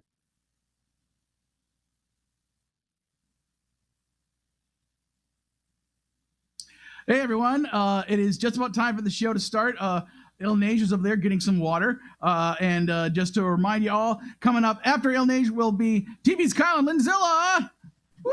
Yay! Once we get over here and configure all the stuff for them to do a show. Thank you everyone for being patient with us as we work out all our technical issues. Last night went smoothly because all the concerts came from other places and not here. So it's my fault. Coming up after Ilnage will be TV's Kyle Linzilla, and then after a quick break after that will be our music guest of honor, Robbie Ellis. Woo! Woo! But for right now, give it up for the man who likes to rock that Pokemon, Ilnage! Hello, everybody. So, like you said, I'm Ilnage. I do songs about Nintendo mostly, and by mostly Nintendo, I mean mostly Pokemon. So, yeah, happy to be back for hashtag MarsCon 2021. Good people of hashtag MarsCon 2021. And I'm going to start things off with my first ever song that got on the Fump. This is for all the Smash Bros fans out there. It's called Everyone's Here. And please let us know if the levels need work. Well, back in 1999, there was a mighty clash when Mario faced off with Kirby and began to smash. And the impact was so dramatic that it shook the core and left the millions of the gaming masses wanting more. From Fox and Samus, they expanded the scope of the call. The scuffle grew into a melee, then became a brawl. And now that Ultimate's upon us, it's becoming clear no fighter will be left behind. From Mario and Pokemon to Mega Man and Donkey Kong, from Game & Watch and the arcade to Metal Gear and Xenoblade. I never thought I would live to see Cloud straight up murder King DDD, Sonic take one in the face from Peach, Pac-Man throw melons at Luigi. Now there's no limits on who could be next to join the fight, except for Waluigi, Bomberman, and Shovel Knight. But just ignore the fact that Master Chief will not appear, and please enjoy this extra Marth. Everyone's here. From Castlevania and Punch-Out to Bayonetta and Earthbound, from Street Fighter and Wario, Kid Icarus and F-Zero. Start warming up your thumbs, take up the old refrain. It's time to settle it and smash, so grab your main. Impossible's been done, the final call has come for everyone. So a little fun fact, that line when I originally put the song out said, just ignore the fact that Banjo never will appear. Foolish of me to say that, because, 5 months later, Nintendo decided to just kick down my door and bonk me on the head and punch me in the groin. And Banjo's in the game now. Anyway, where was I? Oh yeah, Ridley's too big. Daisy isn't cool. Sweeten up the pot, who else we got? Everyone's here. From Sub-Zero to Scorpion. And every single Pokemon. Spyro and Crash, Ratchet and Clank. And 50 more versions of Link. And they'll just keep on adding more. From Kingdom Hearts and God of War. So watch the roster grow and grow. Be sure to buy the Amiibo. Consume the product. Get the special Smash Bros. Edition of the Nintendo Switch. Get the special Smash Bros. Edition Joy-Cons with a bunch of stickers on it that cost $90 because that's good. Everyone's here. Hey. Yeah. How are we doing on sound levels? We good? We need more instrumental. We need more instrumental. At least on that one. We need more monkeys. Speaking of 50 more versions of Link, Luke.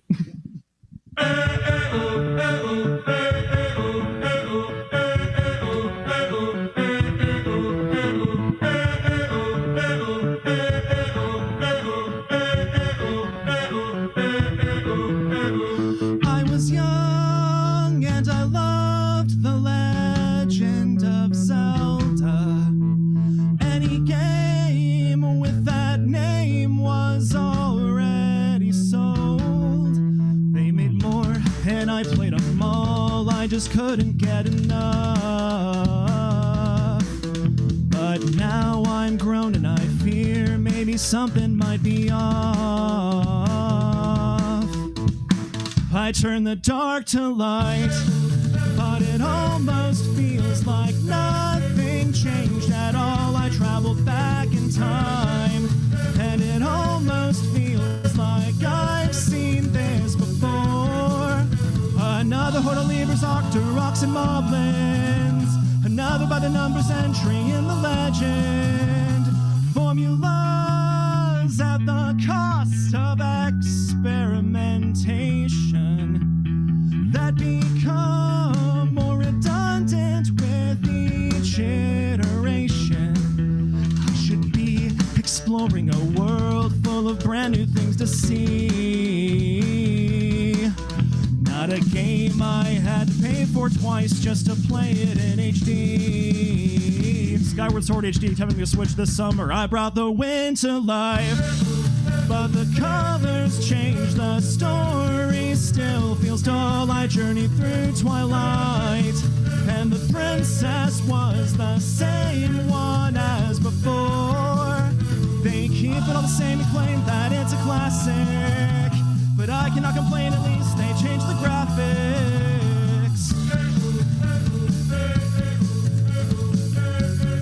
I sound like a griping old man. Here's what old men say. Oh, it is dangerous to go alone, take this.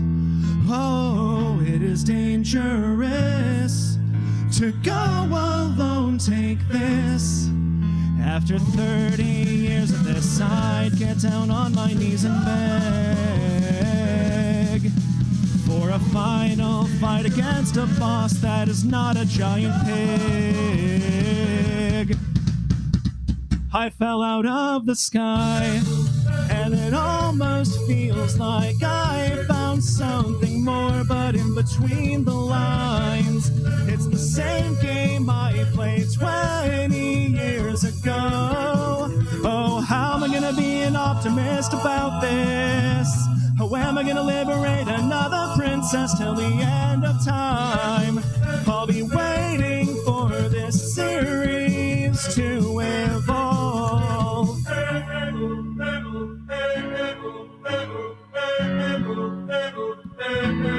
And once again, after I released that song and Nintendo put out Breath of the Wild, once again, making me look like a major jabroni.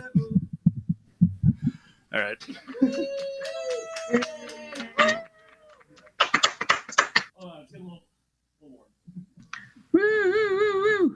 I thought, oh, it's the AC is on. I should wear a jacket. How foolish I was. All right, we so can't really hear you at all when you're away from the mic. oh, sorry. Yeah, it's a dynamic mic and it's cardioid pattern. No, sorry. Or I can't anyway. I'm being the fool. That's on. Cool. All right, so a little fun trivia. My very first foray into comedy music happened in 2013. And it was, bless you, it was widely regarded as the exact moment that Let It Go parodies stopped being funny. And I was fully prepared to not include that song as part of this set. But then Warner Brothers had to go ahead and decide, you know what? Mortal Kombat's coming back in 2021. And I am nothing if not willing to be shamelessly pander to current trends for all that good engagement. So this next song is called Sub-Zero.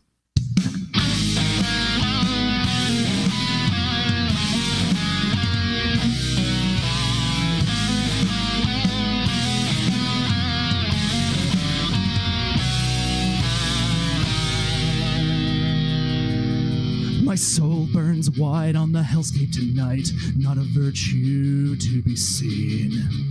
A kingdom of damnation, and it looks like I'm the king.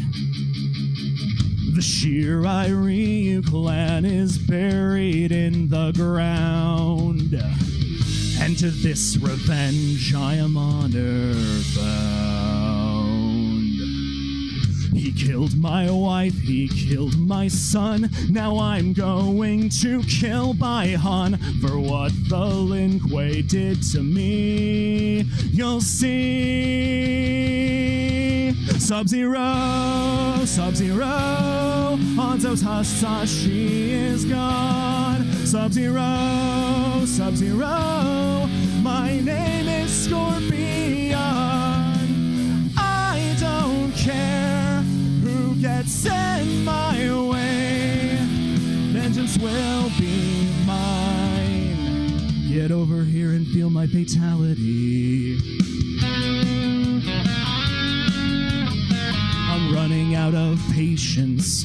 This is going much too slow. I could have sworn sorry about that, ninja, 2 tournaments ago.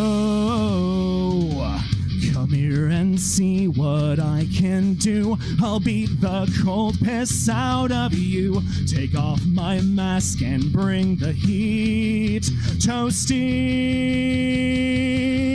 Sub-Zero, Sub-Zero. No other death will suffice. Sub-Zero, Sub-Zero. I'm gonna kick your eyes. Mark my words, there is hell to pay. Vengeance will be mine.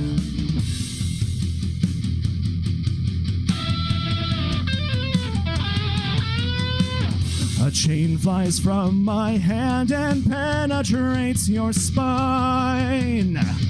I teleport off screen, then punch you from the other side. And if you try to counter with your icy blast, that's when I'll use my fists to rip open your chest. Sub-Zero, Sub-Zero, to the nether realm and back. Sub-Zero, Sub-Zero, till your face is blue and black. I don't care who gets in my way. Vengeance will be mine.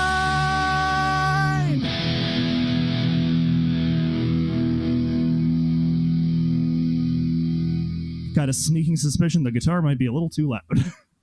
No, it's fine. And I'm guessing that's because Kyle just came back into the room. So. Got a sneaky suspicion that guitar was a little bit too loud anyway. Okay.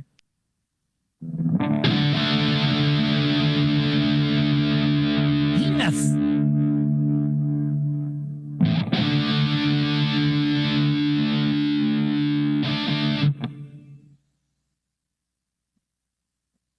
A lot of violence in that one. I think we need to. Yeah, a lot of violence. I think we need to bring it down. Like, we need to bring it down with like another IP that like is more kid friendly, but still is actually very violent when you think about it for more than 2 seconds. But like, you know, they can trick you into thinking it's not. So like Luke said, I'm the guy who rocks that Pokemon. Because there are almost 1,000 Pokemon, you see, good people of hashtag MarsCon 2021. And it's apparently my mission in life to write songs about all of them. So far, I've covered like 12.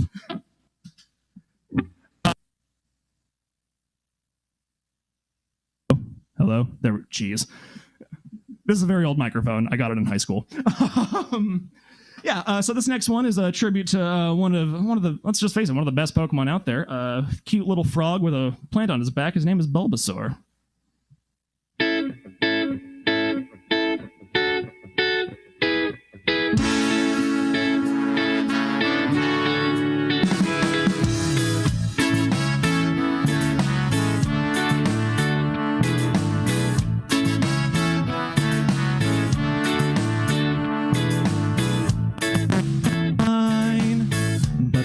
To go, no one knows your potential.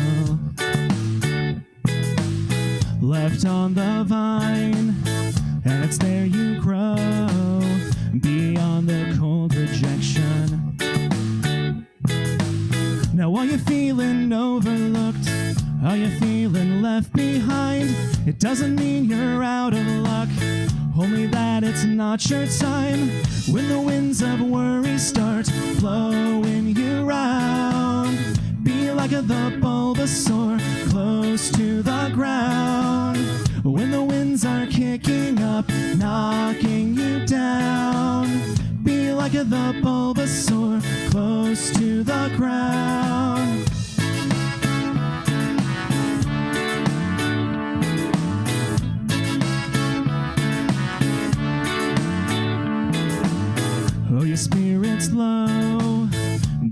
back is strong. Carry it all on your shoulders. Oh, come on.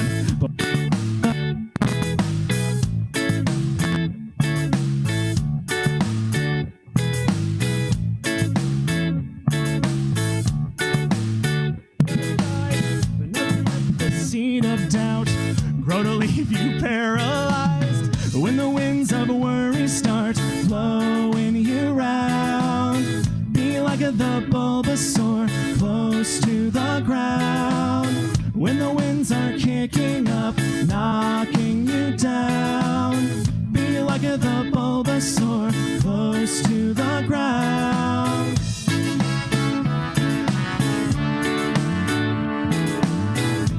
I swear the technical difficulties are just like to drive home the message of the song, you know?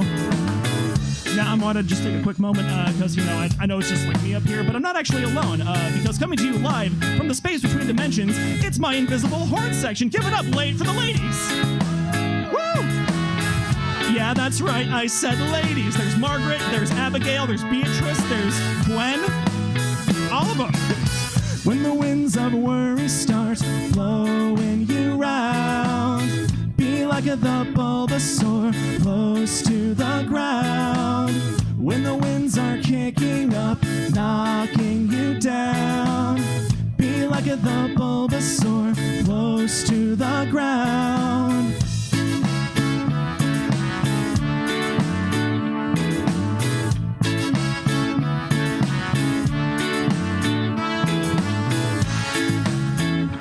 Everybody just sway in front of your computers. It's very nice.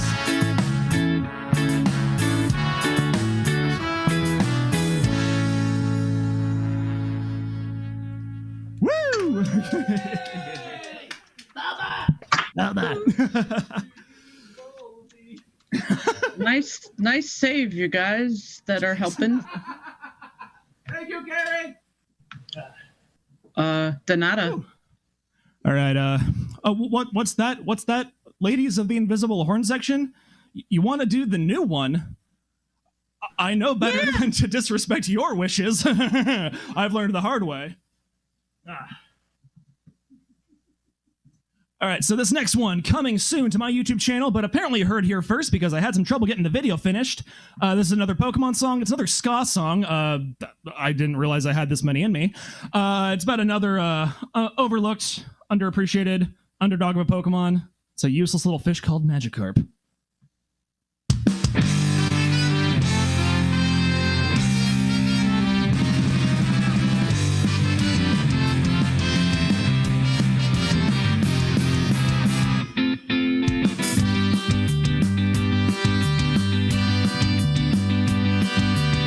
You know you gotta spend $1 to make $1 million.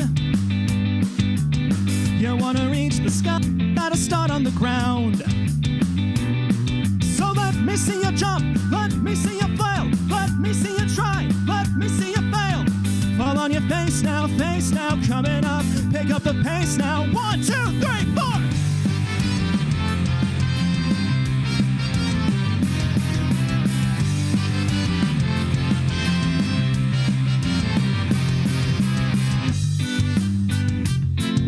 Trumpet, it's Margaret, I think. Predators will watch and wait for you to flounder. They're only getting high when they're bringing you down. But when I hit the ground, don't count me down and out. Cause when I hit the ground's when I let the dragon out. Here comes the rage now, coming up. Pump up the bass now. Like a cannonball. Through the water, gotta climb that rainbow. Up the waterfall. You gotta if you wanna climb that rainbow.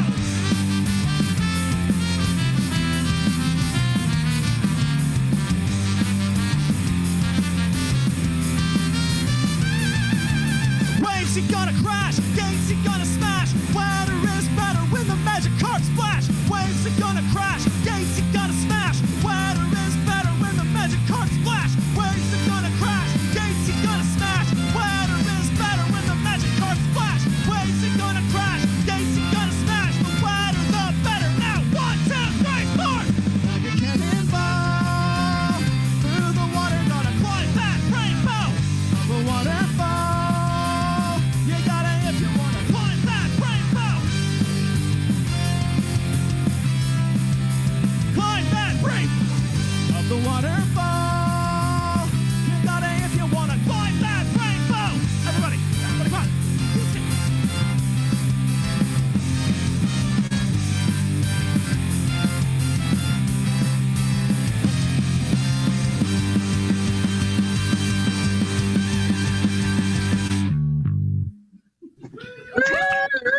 Knocked over my pedal.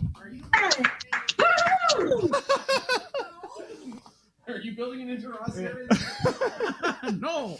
Gonna be taking a minute. So that was two ska songs? That was two. How many more ska songs do you have? One. Well, okay, and I did one. Yay. Are you doing any ska songs, Kyle? Oh. Well, but the point is that you have one at some point. So the point is that Saturday noon Saturday afternoon at this event, you can't spell MarsCon without ska. Yay! Good night. Good night, everybody. I got an idea. I'm going to perform a song live where I scream for 30 seconds straight and then don't get a chance to breathe. That's a good idea, Garrett. And then do more songs after that? Like you do. As one does. We might as well get to the next ska song. A third Pokemon ska song about another Pokemon who kind of just objectively sucks, but I love him. He's my favorite. He's a little penguin. He's also Santa Claus, and his name is Delibird. Yep.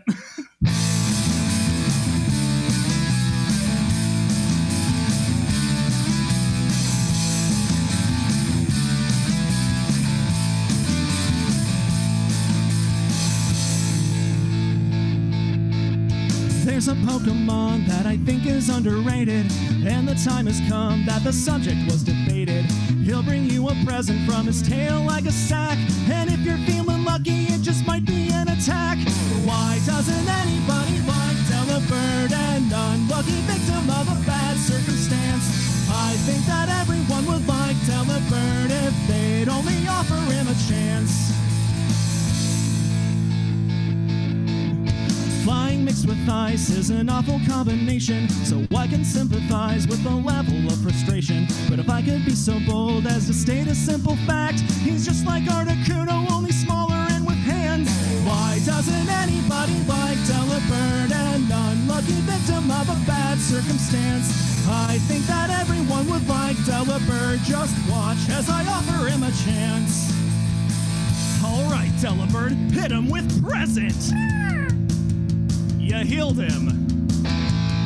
That's okay, we'll just get him on the next turn and... Never mind, you're dead. Sent to the PC and so easily forgotten, left there to decay till his spirit's pouring rotten. There's no reason to keep him locked up in a box, except his 4 times weakness to attacks involving rocks. Why doesn't anybody like Delibird, an unlucky victim of a bad circumstance? Dunsparce and Nidorina like Delibird, so why don't you offer him a chance? Why doesn't anybody like Delibird, an unlucky victim of a bad circumstance?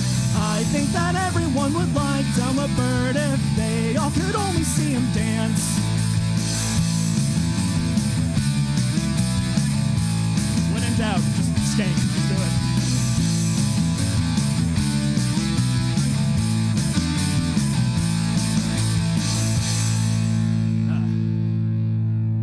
Are we...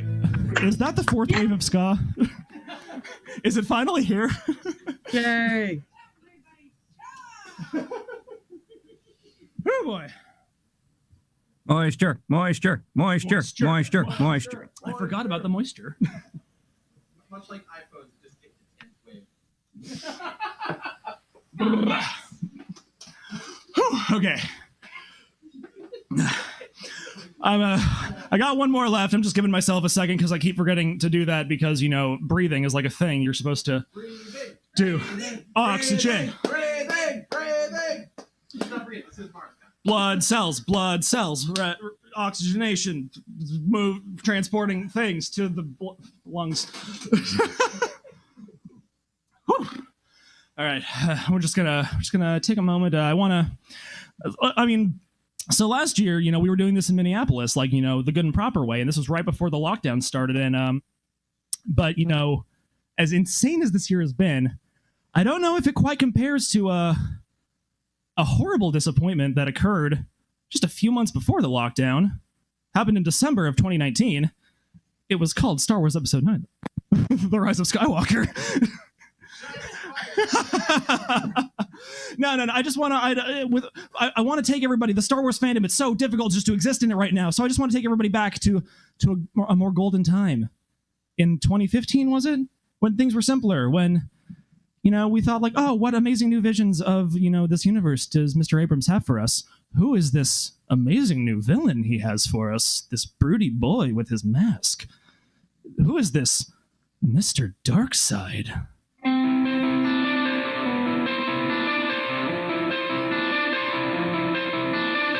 I got my helmet and cape, I'm going to the dark side. Gotta be bad, cause my grandfather was. Wanna be like the Sith and do the things that they did. Wanna be like the Sith, wanna be like the Sith. Now I'm mopey and fierce, and I'm wearing all black, with a billowing cloak and a voice changing mask, talking to Vader's head, hoping he can assist, even though he is dead, hunting down the resistance. And though they're persistent, they will know.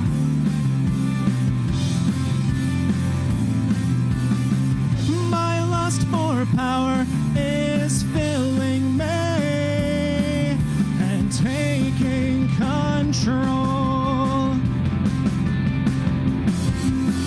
Jealousy, fear, and hate consuming me, making Han and Leia cry. As I commit genocide, I will make the light side pay. Enemies will bow to me. Open up my evil eyes, cause I'm Mr. Darkseid.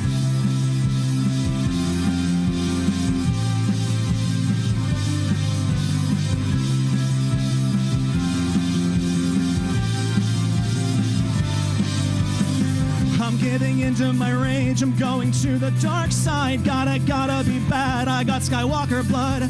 Wanna be like the Sith and do the things that they did. Wanna be like the Sith, wanna be like the Sith. Now I'm crawling with angst and perpetually sad, taking orders from Snoke and resenting my dad. Now he's calling me Ben, and it's making me sick, till my saber extends and stabs him through the chest. And now he's been laid to rest. Just let it go.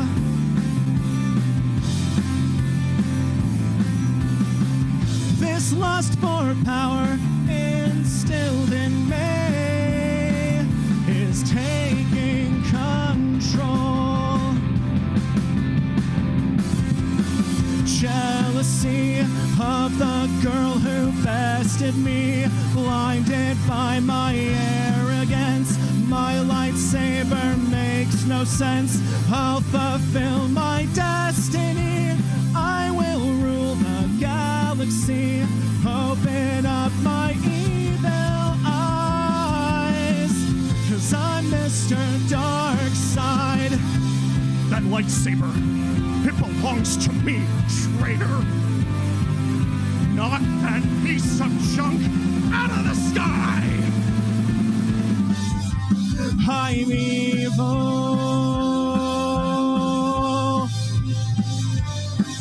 I'm evil. Well, actually, I don't know. It seems kind of like they're trying to push into more ambiguous territory and maybe I'm evil. But like, really, it seems like they're going into some kind of redemption arc with this guy. I mean, I'm evil.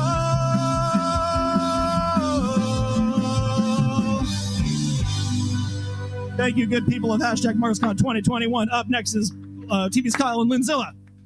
Yeah. Thank you, Luke, for dancing with me. Woo! Hey, you the bridge, keep going. Yeah. Yes. So we sound checked the other day. I swear things were relatively working then. So like immediately right now is TV's Kyle and Linzilla, but it's going to take us a couple minutes to make sure everything is all working. So just hang with us, and hey, you studio audience people, do something entertaining, please, while we figure this out. Thank you all for tuning in. Coming up after TV's Kyle and Linzilla will be our music guest of honor, Robbie Ellis. So stick around. Woo! By the way, Chris, thank you for religion and politics. Yatata yatata. Feel free to perform more songs during these times. 1, 2, 3, 4. I like Jack Okay, I need to go do some stuff. I leave Chris in charge of entertaining people, but I want to leave someone else in charge of the Zoom because I don't want to be the host anymore. Who wants to be the host now? Stephanie, is that who said that? I think that was Abby. Abby.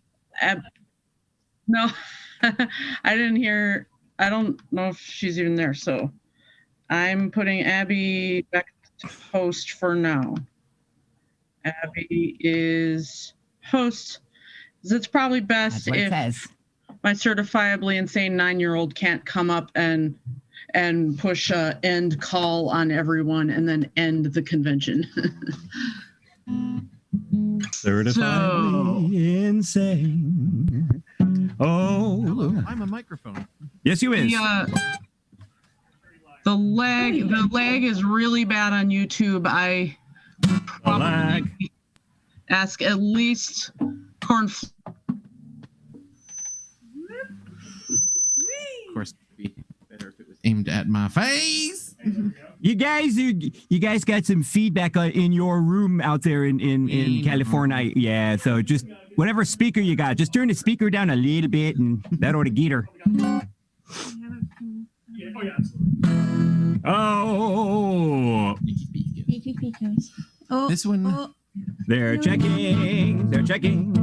They're setting up things and they're checking. Yes, they're checking. Yeah, they're checking.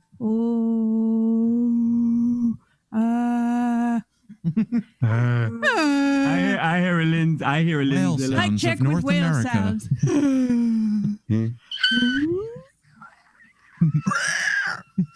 sounds. But do we want to like shift everything this way? Yes. I think Carrie just said YouTube is frozen again. Okay.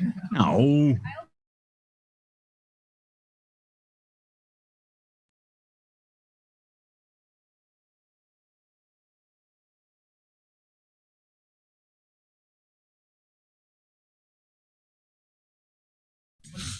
If need be, I'll get out of there as well.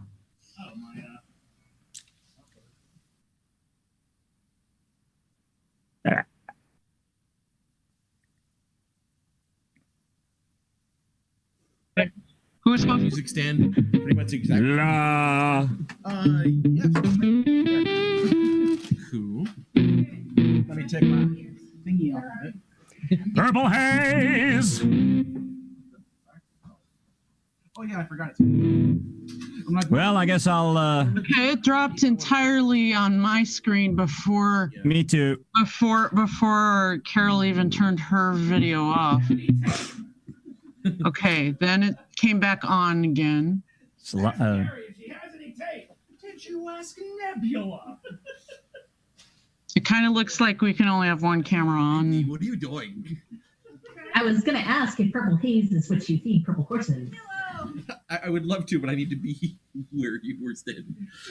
No. Shut up. Wait the link.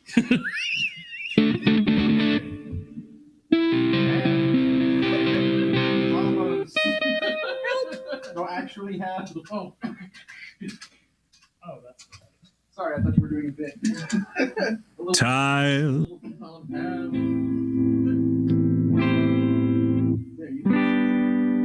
Non-smoking double.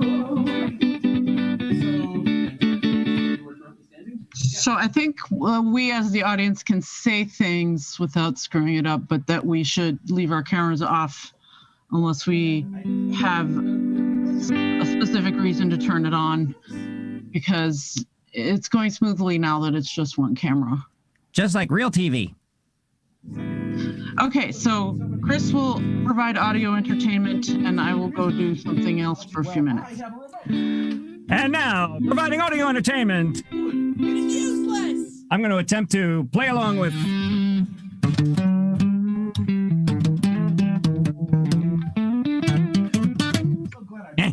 I'm going to play everything Garrett plays. Sitting there. Are we doing the banjos? Rinsing? You with the banjo.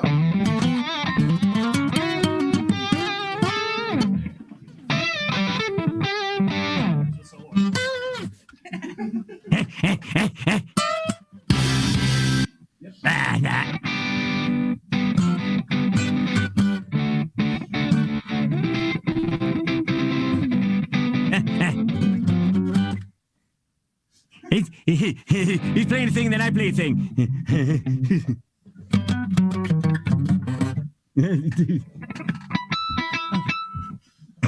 Corned beef and cabbage. Do the something. Would you please dance? Me my water?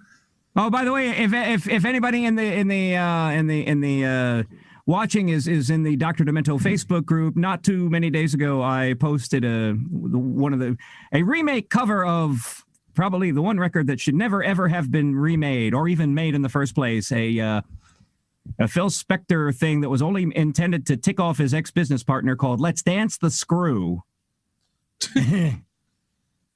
He gets a girl group to sing these repetitive, boring lyrics, and then says, "Dance the Screw," every 8 bars.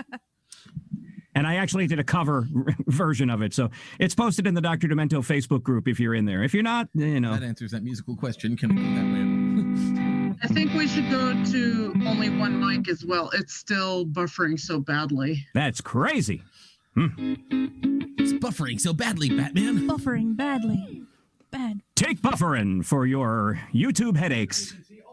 Yay! Hey. Wow, we're down to about 7 frames per second, if that, or a frame every 3 seconds or something. I'll in between it later. No. Thank you. Okay. Ladies and gentlemen of MarsCon, it's time for TV's Scotland Television Nation. Woo! Clapping for everybody. We're band shaped. So tell me when to hit the button. Hit the button, Luke.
Okay. It was way too loud. Okay. My laptop is picking up your remote. Oh no. Let me turn my Bluetooth off. It's okay. If you guys were hearing a little bit of Aha's Take On Me in the middle of that, that's why. It fits. Fump on me. And then I get all sketchy. Puppies. So should I not be concerned that we can't hear you very much? I can I mean, as long as they can hear it and you know what you're playing, then I have trust. I have trust. Ladies and gentlemen, the top of Luke's head. Special guest star, the top of Luke's head. It's Christmas Left has said little less track ? Yeah, and then Abby said please turn down audio track a bit. So If there's a little less track, then we'll hear more of everybody. And can you party people hear the guitar? My laptop is still picking up. Not really. Oh, shit, I'm sorry. It's okay. I can do cue cards if you want to station yourself over there. Yeah, that would make sense. Cool. Ladies and gentlemen, the great Luke Ski is grabbing a soda pop appropriately. And I'll Is that a Shasta? No. It's okay. We're okay. It's fine. We're okay. Look, I don't have radio queued up. It's okay. Tigger just punched your child. It's fine. He didn't mean it. It's fine. People who stuck around after Bermuda Town, you understood that reference. Or if you're just a huge nerd. I brought it up a little bit, so you guys. Cool. So, folks, I have a new old album or an old new album coming out soon. It is called Fidelity, which is okay. Well, it's called Fidelity, which is a remake of my album Why Fidelity. There's a joke for even bigger nerds. Most of whom are in this apartment. Yes, that's true. Ladies and gentlemen, this song was and is called Bump. Bump, bump, bumpity bump, bumpity bump, bump, bump, bump, bump, bumpity bump, bumpity bump, bump, bump, bump, bump, bumpity bump, bumpity bump, bump, bump, bump, bumpity bump, bumpity bump, bump, bump, Mama driving down the street of love. I get the message from above. Well, really, it's more like below. 'Cause bump, bump, bump, it's the way to go. We're getting funky now. Bump, bump, bumpity bump, bumpity bump, bump, bump, bump, bump, bumpity bump, bumpity bump, bump, bump. I can see mama works this construction site. I slow it down. Yeah, that's right. The trouble is, gee whiz. Well, now I'm stumped. But what is the point of your bump, bump, bump, and getting bumpy now? Bump, bump, bumpity bump, bumpity bump, bump, bump, bump, bump, bumpity bump, bumpity bump, bump, bump, the car should shake around, make a horrible bouncing sound. I gotta park to collect my thoughts. But where is the car in the parking lot? Where is the car in the parking lot? Where is the car in the parking lot? Where is the car in the parking lot? Where is the car in the parking lot? Bump, bump, bumpity bump, bumpity bump, bump, bump, bump, bumpity bump, bumpity bump, bump, bump, bump, bumpity bump, bumpity bump, bump, bump, bump, bumpity bump, bumpity bump, bump, bump, bumpity bump, bumpity bump, bump, bumpity bump, bumpity bump, bump, bumpity bump, bumpity bump, bump, bump, bumpity bump, bumpity bump, bump, bump. Thank you, ladies and gentlemen. That was Mump. Hey, folks. It is amazing that worked at all because I could barely hear the backing track even a little. So it is.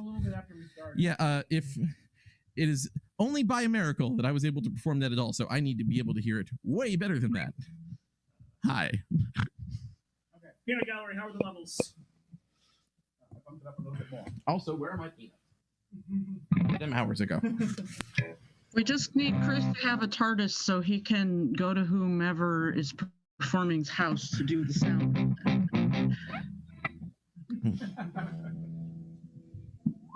Well, I would like you to know that this entire concert is larger on the inside. Folks, this is a song for which there recently became a music video. Did you see it? Are you in it? Oh. Oh, right. Thank you. Oh, yeah. Tradition. We're going to do this right this year.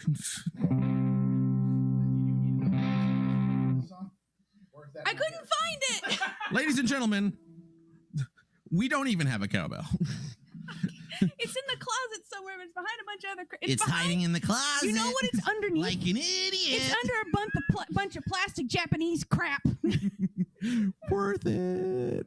Kimiko, thank you very much. Oh my. Okay. So let's erase that thought with this rock song. Go, Luke. There's only one thing to do. If you want to go moo, moo, moo, you do the cow. You do the cow. If you really can't find relief from feeling like grass-fed beef, then do the cow. You do the cow. It's so divine to feel bovine, so do the cow. If you feel like a steer, but you want to persevere, then do the cow. Yeah, do the cow. If bullish is how you feel, but it's getting a little real, then do the cow. Yeah, do the cow. Just look surprised with vacant eyes and do the cow. You just get on all fours and you look real bored and make a chewing motion indefinitely, and now you're doing the cow. There's only one thing to do. If you're fuzzy and cloven hoofed, you do the cow. You do the cow. If you find yourself in the mood to eat 40 pounds of food, you do the cow. You do the cow. Just be a bud and chew your cud and do the cow. Everybody move! Look, even if I can't hear you do it because you're on Skype or YouTube or whatever, you're being graded.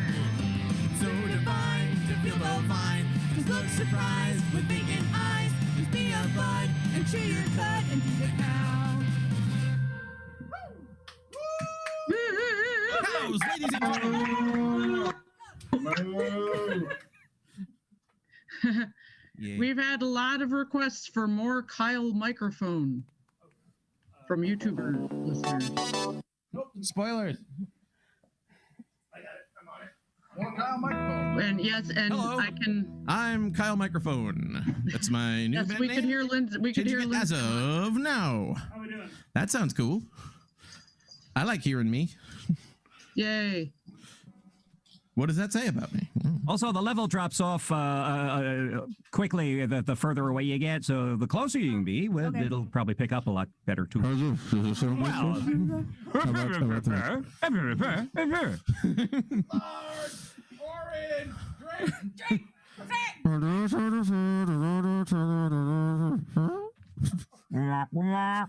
Kids love Stevens and Gridnick.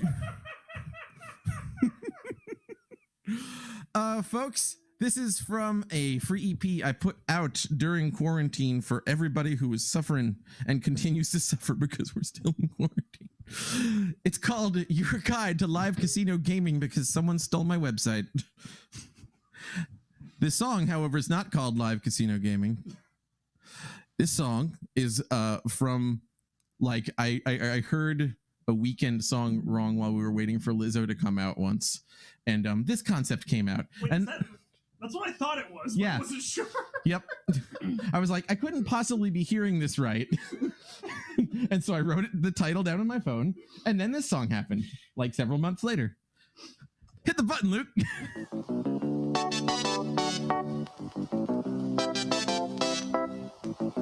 I can't feel my legs. I can't feel my legs. I can't feel my legs. I can't feel my legs. When I'm around you, I can't feel my legs. Though I whine and I yell and I bleed and I beg. My limbs feel just like chicken noodle soup, and my head feels like poop. You throw me for a loop. When I'm around you, I can't feel my legs. It's like I'm walking around on chubby Jell-O pegs. There's something about you that transforms my knees to some cheese that somebody made out of cheese. I can't feel my legs. I can't feel my legs.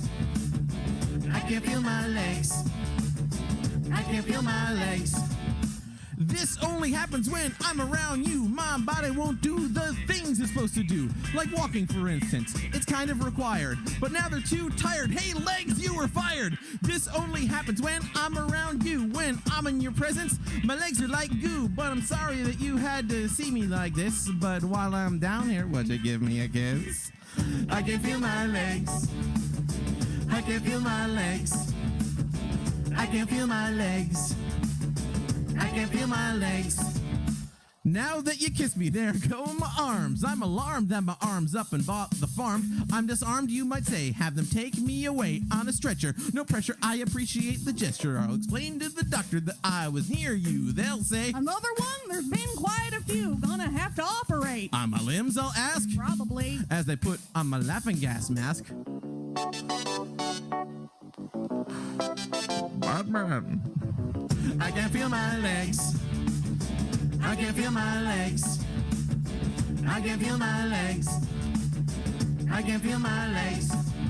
When I'm around you, my body fails like it's been impaled, like a humpback fail, well dead as a doornail, a train derailed, rather low on the functioning anymore scale. When I'm around you, my body fails like a hamster trying to work retail. It's not your fault.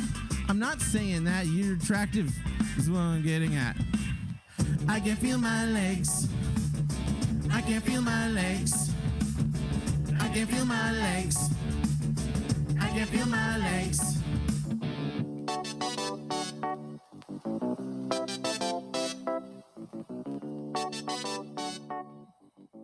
I can't feel my legs, ladies and gentlemen.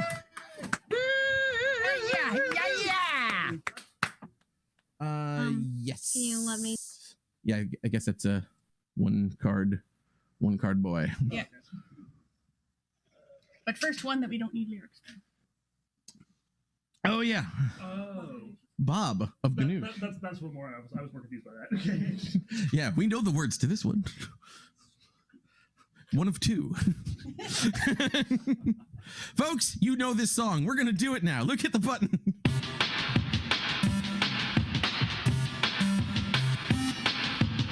A girl I know at school came up to me and said, hey, you, cause that's the name by which people know me. She said that we should meet out by the bench on Easy Street when school lets out about 2:45. Then when I got there, I sat on the bench. I got pelted by smut, yak, and phloem. I asked her why she would do such a thing, and she answered in an angry tone, Baba Ganoush, Baba Ganoush. Yes, I deserve it, cause I don't have an argument for Baba Ganoush. Baba Ganoush. Better be careful, cause I don't want to tick anyone off. I drove an hour or so I could see a guy I know who lives about an hour away from me. We hung around and stuff, and when I had about enough, I got into my car and turned the key. On my way back, I got slammed in my car by a fella who ran a red light. He told me that he'd been hired by my friend to do so when I asked him why. Baba Ganoush, Baba Ganoush. Yes, I deserve it, cause I don't have an argument for Baba Ganoush, Baba Ganoush. Better be careful, cause I don't want to tick anyone off.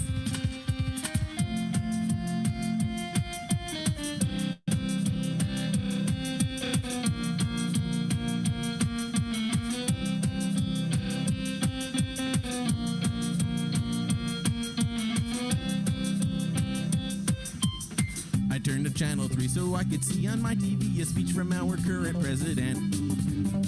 He droned about some news. I nearly took a little snooze, but then he said a thing I won't forget. May 19th, he declared to one and all to be give Kyle a wedgie day. I called him up on my private line so I could say, cripes, dude, all he would say was Baba Ganoush, Baba Ganoush. Yes, I deserve it, cause I don't have an argument for Baba Ganoush, Baba Ganoush. Better be careful, cause I don't want to tick anyone off. Baba Ganoush. Yes, I deserve it, cause I don't have an argument for Baba Ganoush, Baba Ganoush. Better be careful, cause I don't want to tick anyone off. Baba Ganoush, Baba Ganoush. Baba Ganoush, folks. That was the first 3-person keyboard thing in TV's Kyle history. I'm very happy about that. You're fitting in this band real nice, Garrett. Wait, you hold my saxophone? Yes. Hey, Luke, check the chat. Hey, Luke, check the chat. Check the chat.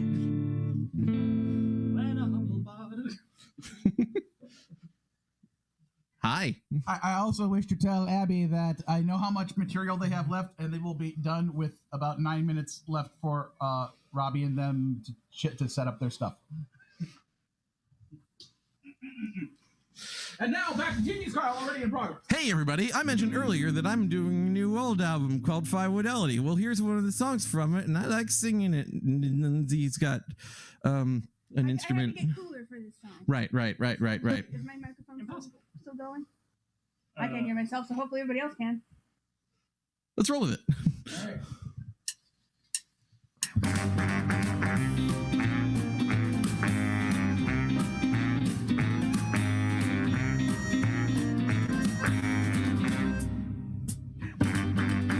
I'm hanging up upon the wall. I'm here to be looked at, that's all. I'll be an exhibition here until fall. I'm just a painting of a melon rind. Nothing offensive that a person would mind. What would a painting have to watch us behind? I don't know. Then a punk came along with the key in his grip. He slashes me all over, paint is falling in strips. My canvas is cracked, what did he heart attack? Da-da-da-da-da-da.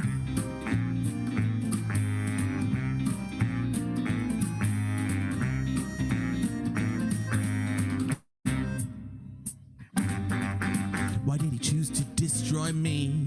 Why did he scratch me up with a key? Was reason there, or did he act without sanity?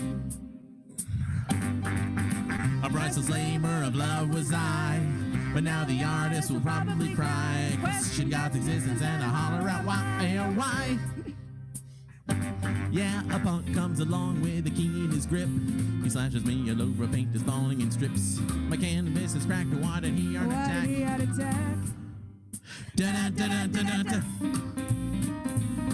Il neige!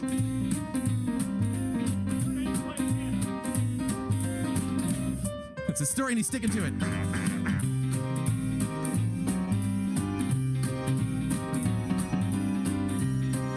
My body just kind of emanates that accordion sound.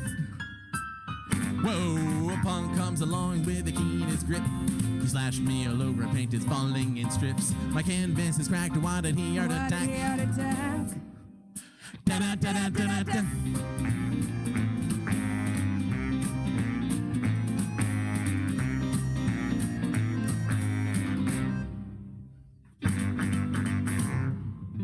Art attack, ladies and gentlemen. It's really amazing. The sounds that I can get out of this thing. It's quite impressive. It's kind of like Fats's keyboard. The people in YouTube. That is what I like to call Bare Naked Lady's first album guitar playing. Hello, Siri. The people in YouTube are going crazy for this song. They loved it. So if you had a real audience, it would have been loud cheers. Hooray! You're a real audience. I mean, live real. I believe in you. We appreciate all of y'all being here and all of the y'alls who aren't, in the magic room where you all virtually live. Is this like what I'm seeing now appears to be like Robbie Ellis's high school photo? I can't see that on the YouTube. So here's a song we haven't done in quite a while. Speaking of meow. He gets jokes. I have no idea which photo that is. Is it my Google profile or something? Oh well. On with your set. Hey guys, we should do another song. Hey. Yes, you should hit it. Breath support. I got 1, I got 2, I got 3 kittens for sale. Little fuzzy kittens. I got 1, I got 2, I got 3 kittens for sale. Little fuzzy kittens, they have fluffy little tum-tums. You should buy one 'cause you want one. Every home could benefit from little fuzzy kitties. They have purrs and they have meows, the white one's like a little cloud. Yes, anyone would be so proud to own something so pretty. Tiny baby kitty cats are small and round and kind of fat. Oh yeah! Purring, happy, fluffy loves. They got white paws like little gloves. Oh yeah! I got one, I got two, I got three kittens for sale. Little fuzzy kittens. I got one, I got two, I got three kittens for sale. Idums, utums, buffs, puffs. See their tails, they're very small. In fact, they're scarcely cats at all, because you see those little balls of fuzz are known as kittens. Wanna hug them, wanna love them. If you got one, you want more of them. Lovely as the sky above them, surely you'll be smitten. They have squishy little faces, they will love your warm embraces. Oh yeah! See that one, I named it Spot. I likes his ball, he yawn a lot. Oh yeah! Meow, meow, meow, meow, meow. Meow, meow, meow, meow, meow. Meow, meow, meow, meow, meow. Meow, meow, meow, meow. Meow, meow, meow, meow. I got one, I got two, I got three kittens for sale. Little fuzzy kittens. I got one, I got two, I got three kittens for sale. Idums, utums, buffs, buffs. I got one, I got two, I got three kittens for sale.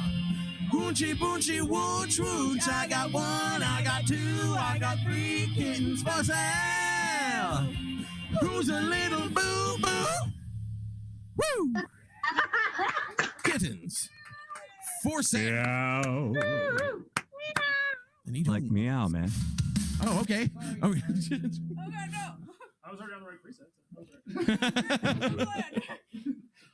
folks, don't worry. He's on the right presets. Okay. Mm. Okay. Let me know when we're ready. You're gonna get a glass of water. I'll drink it like it doesn't matter. Hydrate you, or I will rebate you.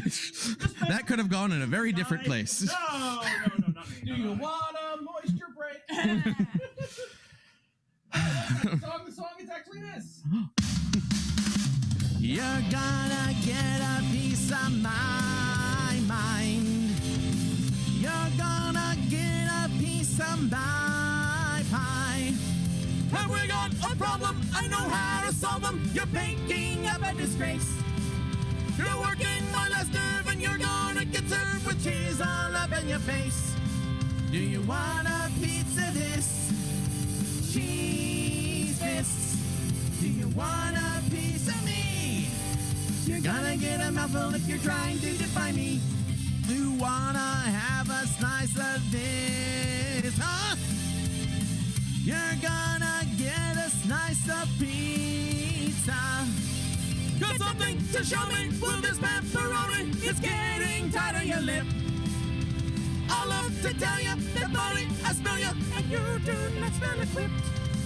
Do you want a piece of this?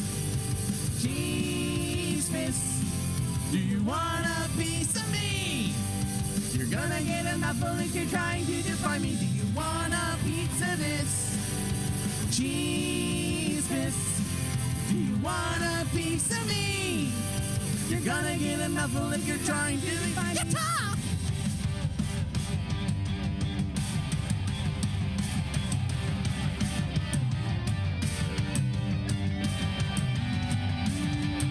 I'm gonna go lick you, I'll punch you, I'll kick you. You never saw such a fight.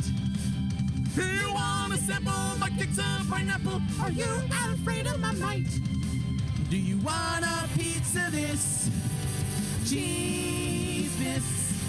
Do you want a piece of me?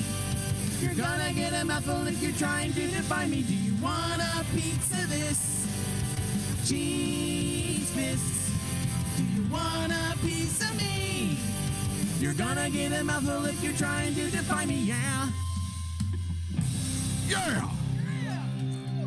Pizza, ladies and gentlemen. Straight from the oven into your hearts. Pizza. Yeah. Oh, yes, that's a good idea. Oh, unless Lindsay needs to. Okay. Disco now! Disco right now!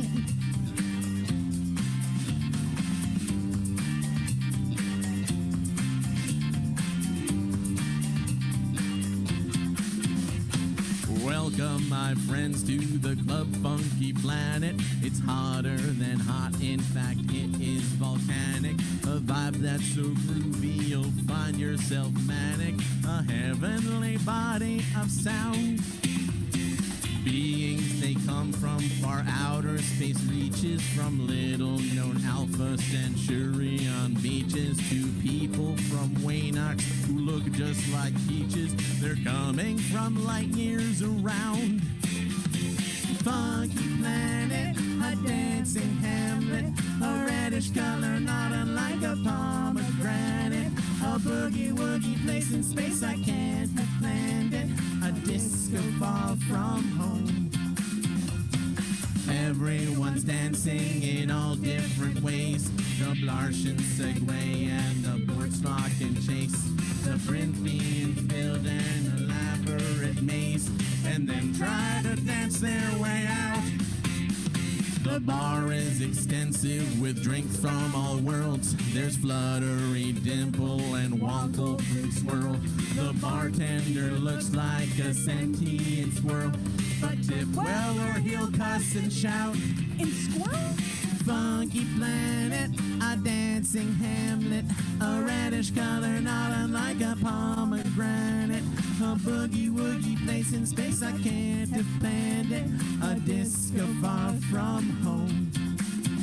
Interplanetary dignitaries eat and drink and dance and marry. They cannot stay stationary, nor can their contemporaries. This may seem imaginary, but it's in fact customary. Shake your dairy, airy feathers like an alien canary. Funky planet, a dancing hamlet, a reddish color not unlike a pomegranate, a boogie-woogie place in space I can't have planned it, a disco far from home. You know I'm dancing at the funky planet, a dancing hamlet, a reddish color not unlike a pomegranate, a boogie-woogie place in space I can't have planned it, a disco far from home.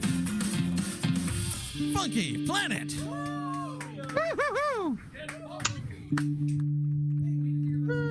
Let's do my last song immediately. You know what it is already. Let's do it.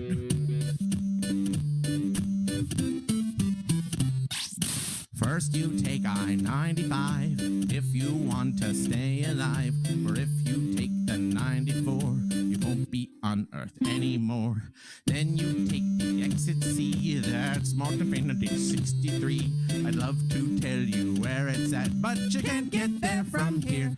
Can I get a booyah? Can I get a booyah? Can I get a booyah?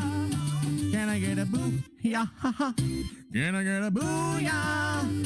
Can I get a booyah? Can I get a booyah? 'Cause you can't get there from here. Now take that exit through the mist until you're unsure you exist. You'll find yourself in the pitch dark. Wait until you see the spark. Then you'll make a sudden right, and once again you will see light. I'd love to tell you where it's at, but you can't get there from here. Can I get a booyah? Yes, you can. Can I get a booyah? Booyah. Can I get a... Once again. Can I get a booyah? Can I get a booyah? Yeah, I guess. Booyah. Booyah. Can I get a booyah? That's enough. 'Cause you can't get there from here. At this point, say the magic word I wrote upon this page. Don't say it any sooner or the gods will be enraged. You'll find that you're in limbo with the rest up on the left. You shouldn't go in there unless you're really into death. Next you'll take the interstate, take the exit that's marked fate. You find yourself in a labyrinth and your only choice is to make a left. Once you see the manticore, ask him the way to the shore. I'd love to tell you where it's at, but you can't get there from here. Oh, can I get a booyah? Can I get a booyah? Can I get a booyah? Can I get a booyah? Can I get a booyah? Can I get a booyah? Can I get a booyah? 'Cause you can't get there from here. Ladies and gentlemen, we have been TV's Kyle. She's been Manzilla. He's been Ilnej Jetson. All together, we have been TV's Kyle. He's been Luke down there for some reason. Booyah! Booyah! Stay tuned for Robbie Ellis. He has a piano. He's good at it. Spoilers. Playing spoilers. My TV's Kyle. Woo! Yay! Somewhere there's an alternate universe in which I didn't move this and it fell over. That's one of like the millions of Doctor Strange universes that he was like looking for. Okay, so it's time for sound check for Robbie. So go. Thank you for playing the guitar all good. Sure thing. Yeah, that was. Hey. This is your rock bottom.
Thank you. Hi, can you hear me now?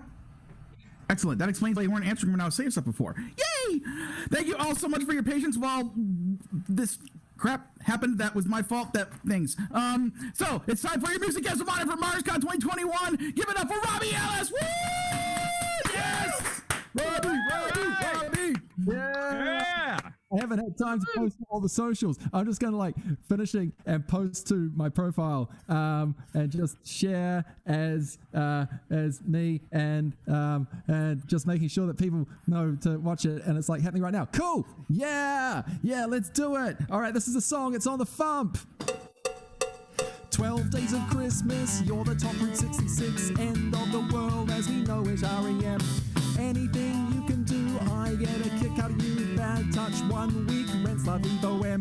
Sound of music, favorite things, mumbos that Lou Bega sings. Around the world by Red Hot Chili's, catalog from Don Giovanni. I've been everywhere, man. Modern Major General Stanley, area codes by Ludacris. Meccano's got a little list, listing all the list songs. Billy Joel, Cole Porter, writing what they order, listing all the list songs. When the basic essence, I'm a singing reference, listing all the list songs, because I like it better when my song is meta, listing most of the list songs. If there's more you need, you go to Wikipedia. That was my song. Yeah. Straight into the new song, which is 69 beats per minute. I pick up ladies in the club with my intellect. I pick up ladies in the club when our minds connect. I got my shirt with a collar, I'm a gentleman and a scholar. You know when I go holla, I'ma follow up with a clever insight. When I'm relating to ladies I find fascinating, we're deep in conversation, academic like we'll be talking all night. Yeah. When we sit down at the book club, literary discussion at the book club, my local book club. So it's my turn to bring the snacks and a bottle of wine, halloumi, pesto, cracker jacks, Riesling, $12.99. After we're done summarizing, we get right down to analyzing themes the book is comprising, like we're looking at when and where the setting is. This is driven by paradoxes faced by women. It's worse for her than him, and I'ma say it, yeah, yes, I am a feminist. Ladies, liberal viewpoints at the book club. Gotta show I'm progressive at the book club. Feminist book club. Yeah, when I say Margaret, you say Atwood. Margaret. Atwood. Audience, like cameras and mics. Atwood. When I say Eleanor, you say Catton. Eleanor. Catton. Eleanor. Catton. I say Simone, you say de Beauvoir. Simone. De Beauvoir. Simone. De Beauvoir. I say Chimamanda, you say Ngozi Adichie. Chimamanda. Lose you. Okay, just the man. Chimamanda Ngozi Adichie. It's not that hard. She's a novelist from Nigeria. She wrote Americana. I think I have it on Ngozi Adichie? I have it on the shelf. I definitely have a book on the shelf somewhere. I should have prepared it. Because having the right book on display is essential if you want to pick up ladies in the book club.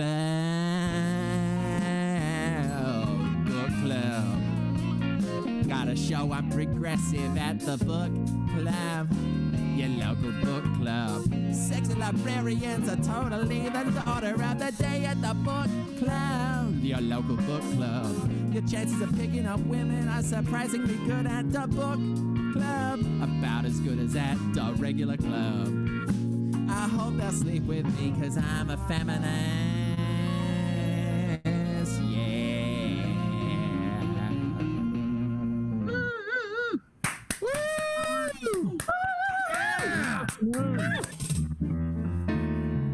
Vamping time. Hello, I'm so honored to be the guest of honor. I was going to get a train from Chicago to Minneapolis to go to MarsCon because I like trains and we should support them. But as it happens, I am in my apartment in Chicago Glad to be coming to you as the guest of honor. It's really, really quite fun. Thank you to the crowd members, to Luke Ski. Luke, how are you doing? How's the organization been? You're on this. Last night went really smooth, and the Q&A with Bermuda went really smooth. The only time we hit a speed bump is when we attempted to start my concert, El Nasia's concert, and Colin Lindsay's concert, because we all have kind of a Frankenstein mishmash of gear here. And we sound checked the other day, and it was working, and now suddenly things... So that's why we ate up all that buffer time. So... other than that, we seem to be doing okay. You guys out there, it would be better to tell me how the past 3 shows went. So I think full credit to you, Mr. Luke Ski, for all the promotion, all the extra stuff that you've done. I think it's harder than booking hotel rooms, to be. I had to admit. Thanks to Angela, who suggested that my list song should contain something by Franz Liszt. So.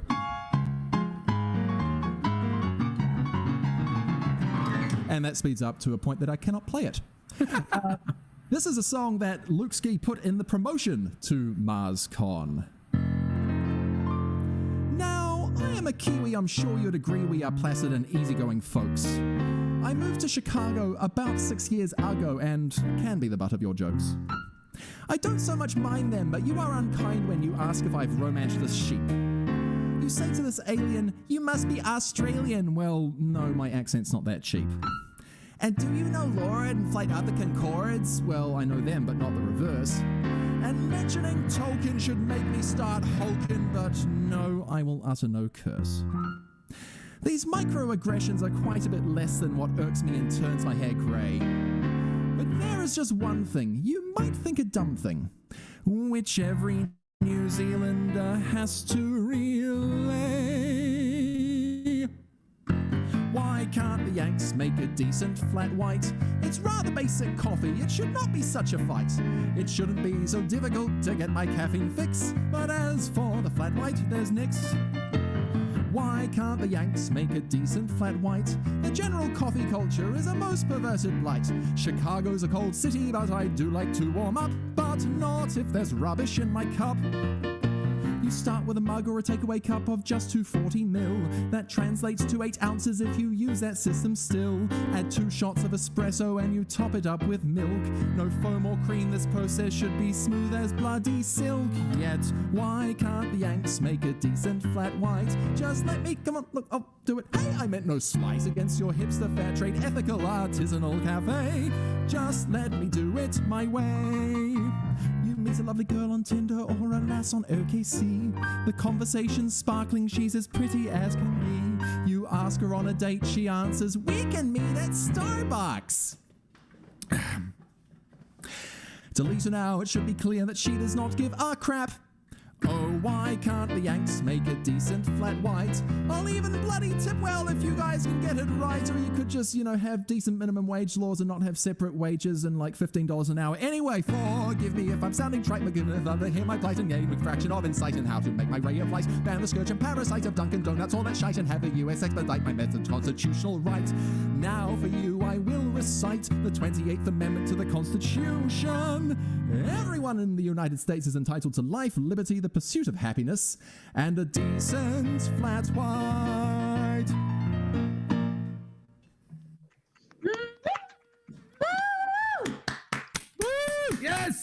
And I realized just in the exact moment I said those lyrics are no longer accurate because I'm no longer an alien of the United States. I'm a citizen of the United States, and that's the first time I've performed that since becoming a citizen. So now the lyrics are inaccurate and out of date. Welcome to America! You're inaccurate! Woohoo! Yeah. Let's give that one a go. This is a song, and I have a different instrument for this. I'm a guy and I started doing stand-up, and I thought it'd be a fun idea to start a band up. So I went along to the music shop and paid like $30, and now I'm strumming my ukulele. It's the ukulele comedy song. It's the ukulele comedy song. It's the ukulele comedy song. It's the ukulele comedy song. If you play ukulele, you can't go wrong. And it also sounds really good if you do harmonies. Your first chord uses just one finger. Your second chord uses two. Back to the first, and your third chord uses three. Then if you want to get tricky, you play some chords using sevenths. Then you go back to the chords you actually know. It's the ukulele comedy song. It's the ukulele comedy song. It's the ukulele comedy song. If you play ukulele, you can't go wrong. And it also sounds really good if you do harmonies. And it also sounds really good if you do harmonies. Jake Dwyer, everyone. Hey. Yay! Special surprise guest, Jake Dwyer. Exactly. Jake has agreed to help me out with this set. MarsCon is even paying him, and he's not even on the bill. Jake, how are you doing today? I'm doing good. I got groceries today, and then I changed some light bulbs, and I watched Game Grumps, and that's about it. How many Jakes does it take to change a light bulb? Just one. And his fiance. Just wanted to know. Jake's going to perform a song now. I'm going to turn my camera off, even though I'm guest of honor. I'm turning my camera off. Thank you, Robbie. This is a little song here from an album I wrote last year called Mindful Insanity, Humor in Times of Quarantine. And hope you enjoy. This is my high-tech setup. Saturday night, gotta go to the club. What COVID-19? Can't go to the club. Damn it. Thank you, Jake. Wow, that was Yeah! Another banger. Jake is going to help me out with in a few minutes. We'll see why. And I'm going to perform a song that is within itself self-explanatory. That's a tautology. And it's brand new as well. By trade, I am a wordy comic pianist in cabarets and theatres and so on. Occasionally in concert halls and dive bars, but seldom am I booked to play a con. Conventions, shall we say, are not my usual. I don't get sci-fi nor much more besides.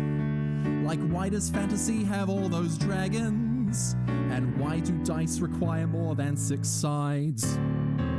Regardless, I now find myself performing for people whom one might describe as nerds. Permit me to provide you some fan service. Did I use that term right? With a string of confused, mismatched non sequiturs. Remember that time that Hulk and Groot picked up a green lamp and wore a bat suit? That movie with both the Flash and Thor? I know my way around a comic book store. Pandering to a bunch of nerds. Pandering to a bunch of nerds. What am I doing? Pandering. Who are you? A bunch of nerds. Remember that time that Bulbasaur destroyed Tokyo with a mighty roar? Mothra and Pikachu had a cartoon. I've seen it. It's called Sailor Moon. Pandering to a bunch of nerds. Pandering to a bunch of nerds. What am I doing? Pandering. Who are you? A bunch of nerds. Remember that time that Harry and Ron traveled to Salem with Bella Swan? Edward Cullen is a Quidditch player. I know Buffy the Vampire Slayer. Pandering to a bunch of nerds. Pandering to a bunch of nerds. Quo faccio. Panderare. Quis estis? A bunch of nerds. Remember that time that Chewbacca used Vulcan mind meld on Lady Gaga? Star Wars, Star Trek, A Star Is Born. Chris Christopherson sang in Klingon. Much ettelbotch moch we, roar. Much ettelbotch moch we, roar. Gastag nog, ich botchtag. Zag if it's much je botch. Pandering to people who are into things I know all about. Random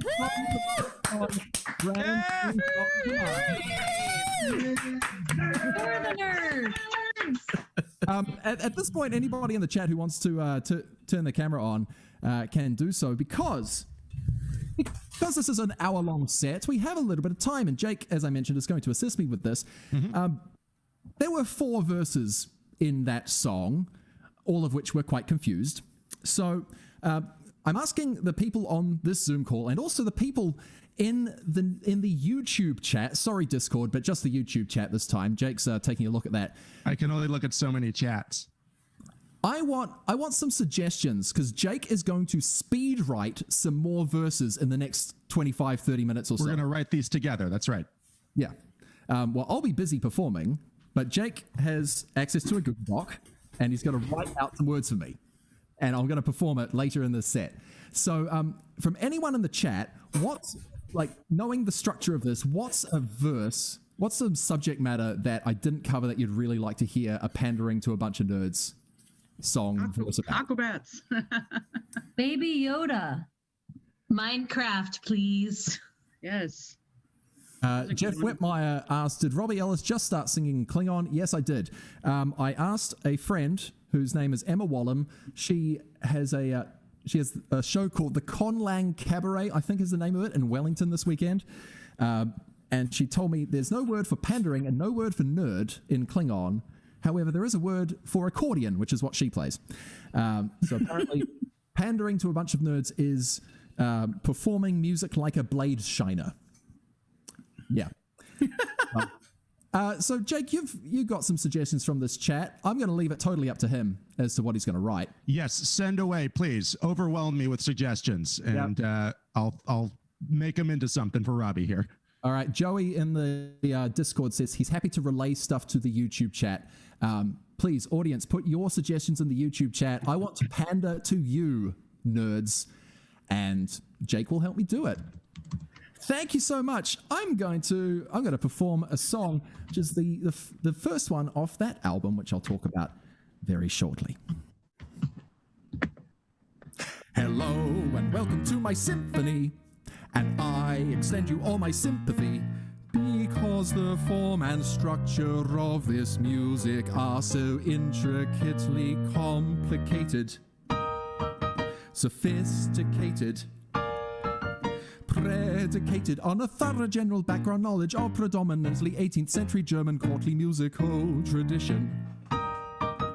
It's a mission to be fishing for a way to let you know politely that you're gravely misapplying your own instincts vis-a-vis where to applaud and show appreciation. You don't want to come in prematurely, insecurely. However, surely you must feel that you have found the moment to clap.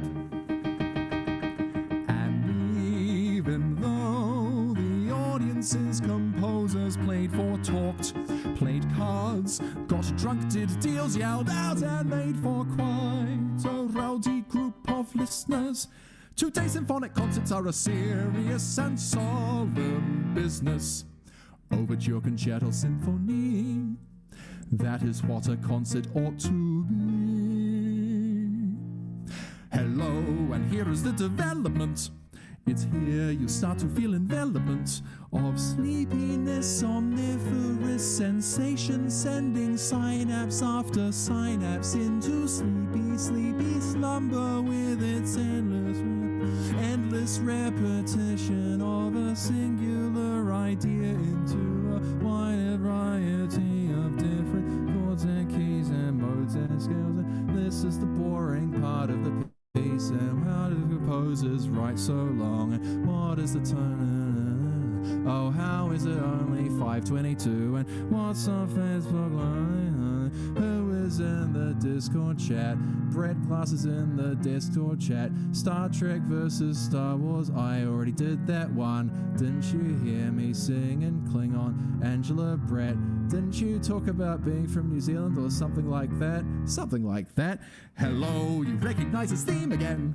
Please do not go to sleep and dream again. For we are in the starting key, and it seems pretty clear to me that we are now approaching the end, the end, the end, the end, the end, the end, the end, the end, the end, the end, the end, the end, the end, the end. Yes, we are now approaching the end, the end, the end, the end, the end, the end, the end, the end, the end, the end, the end, the end, the end, the end. Yes, we are slightly closer to the end. It's the end, and it's the end, and it's the end, and it's the end, and it's the end, and it's the end. Yes, we're slightly closer, but not quite at the end. The end, the end, the end, the end, the end, the end, the end, the end, the end, the end, the end, the end, the end. Yes, we have well and truly passed the end.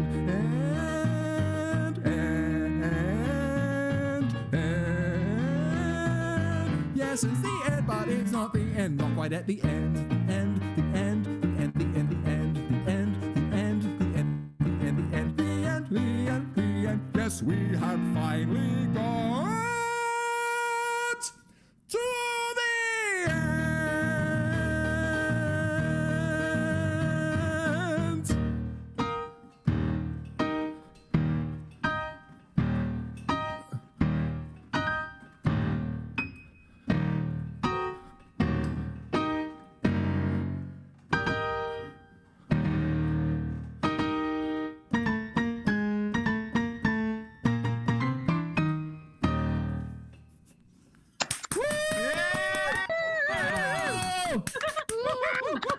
One more time. Encore. No, I'll just follow it up with the second movement, which is like slow and E major, slow and E flat. Nope, I wasn't even thinking about the right key that I was playing in. So that is off this album.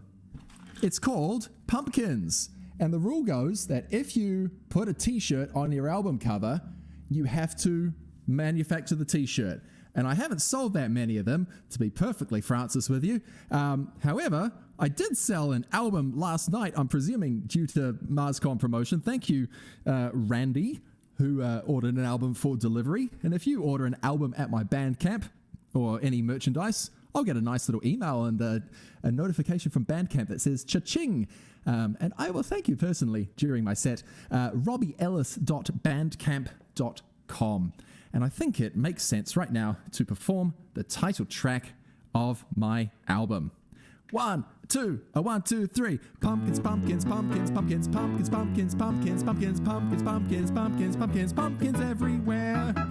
Pumpkins, pumpkins, pumpkins, pumpkins, pumpkins, pumpkins, pumpkins, pumpkins, pumpkins, pumpkins, pumpkins, pumpkins, pumpkins everywhere.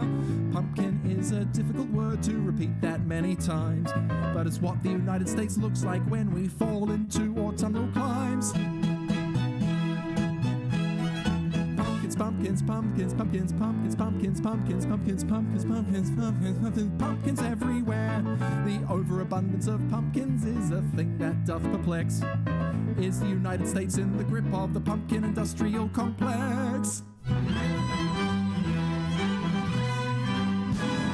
Pumpkins, pumpkins, pumpkins, pumpkins, pumpkins, pumpkins, pumpkins, pumpkins, pumpkins, pumpkins, pumpkins, pumpkins everywhere. Everybody sing along. No, don't do that. That'll be terrible in the Zoom. Don't sing right now. Pumpkins, pumpkins, pumpkins, pumpkins, pumpkins, pumpkins, pumpkins, pumpkins, pumpkins, pumpkins, pumpkins, pumpkins, pumpkins everywhere. Everybody, pumpkins, pumpkins, pumpkins, pumpkins, pumpkins, pumpkins, pumpkins, pumpkins, pumpkins, pumpkins, pumpkins, pumpkins, pumpkins everywhere.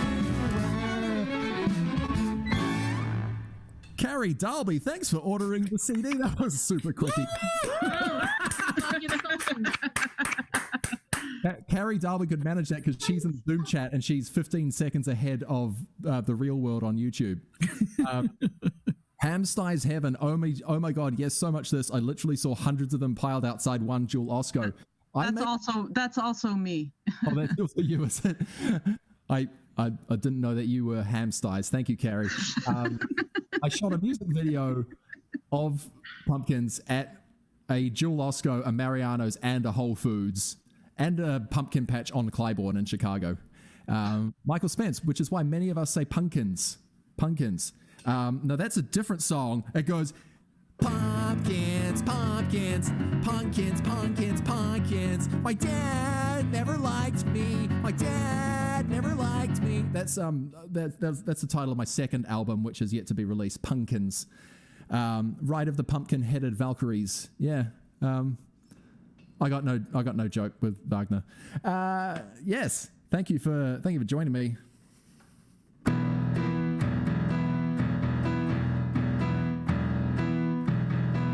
I'm gonna punch you in the face. I'm gonna punch you in the face. I'm gonna punch you in the face. Cause I'm an IPA beer. I'm gonna punch you with my hops. I'm gonna smash you with my malts. I've got so many IBUs. It's Grievous Brewery Assault. I'm gonna punch you in the face. I'm gonna punch you in the face. I'm gonna punch you in the face. IPA beer. Don't leave us. So accurate. That was very threatening.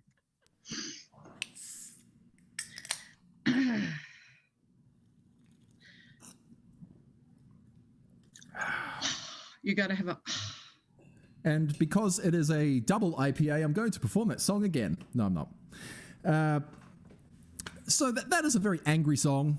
There were times that times in the recent past that we were a very angry country. We are still in many ways. I have expressed that anger on Facebook with relatives. However, there was one moment, November the 7th, when, some of the country who followed political predictions that recognized that there would be a change of presidency, and some of the country did not come to terms with it exactly on that date. So I wrote a song which went on the thump. It's called Breathe, brackets, mid-November 2020, close brackets.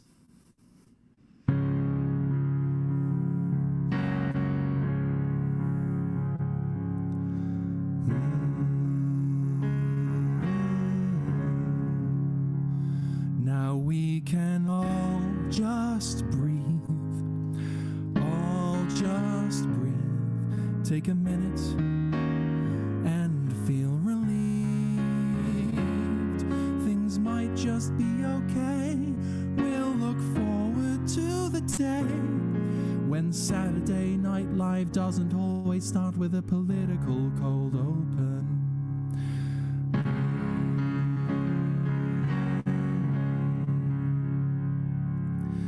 The country can now heal. Unclench, you're free to feel. Now that our government-elect holds science and data to be real, I've faith it's something they can handle without incessant scandal. And that Alec Baldwin can finally go to bed before 2 a.m. Eastern. We still have that pandemic. We'll still have his polemic. And Lorne Michaels may still rely too heavily on celebrity cameos. But in the aftermath of a dangerous sociopath, the president might be portrayed by one of the 7 white guys in the core cast. You voted for history, a black woman as VP. And though Maya Rudolph's great, she left the SNL cast when Bush was in the White House. The country needs a reset, and SNL also needs a reset. Kate McKinnon doesn't have to do every last impression. Chloe Feynman could take 1 or 2 of them.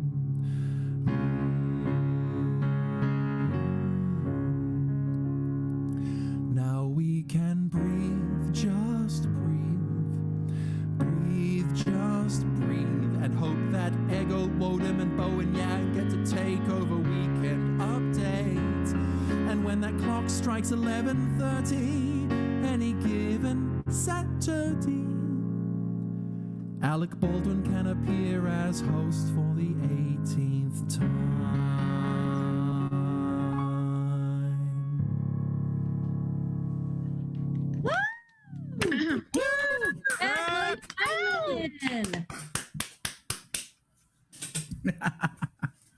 Yeah.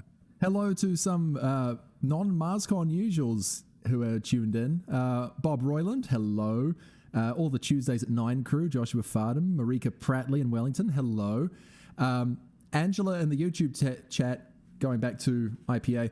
I like IPA notation better. I'm presuming that you mean the International Phonetic Alphabet, which is exactly how I learned to sing yeah.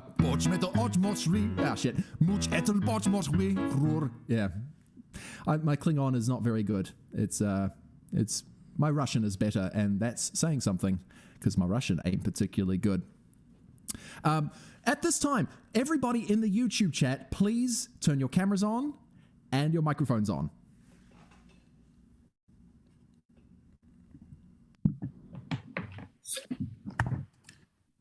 We're going to try an experiment. Uh-oh. So, keep silent until the exact moment. All right, keep silent until the exact moment. All right.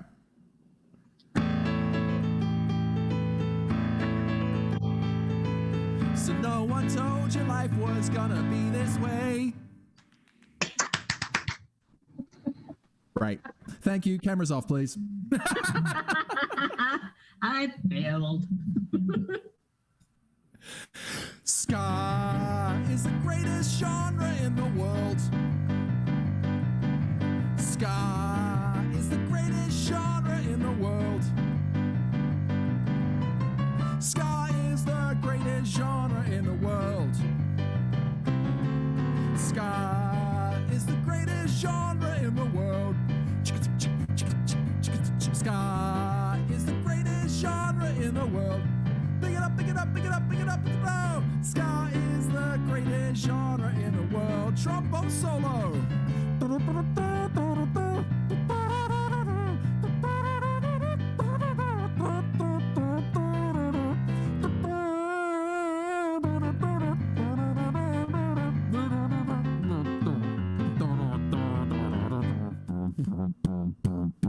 Kazoo!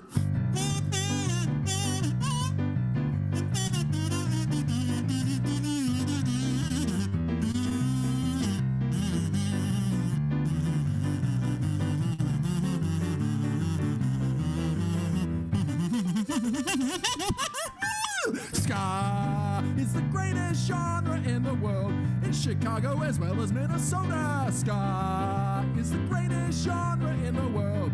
Pick it up, pick it up, pick it up, pick it up, Ska is the greatest genre in the world. But what about prog rock? You really should choose prog rock. Some Radiohead and Muse. It makes me disappointed and it makes me so sad that you're still obsessed with such an immature teenage fad. Prog rock has musical complexity, musical complexity, musical complexity. Lost some things of 7, 8, musical complexity, musical complexity, musical complexity. I can play my instrument, musical complexity, musical complexity, musical complexity. You gotta put some musical change in your life and put some emotional range in your life.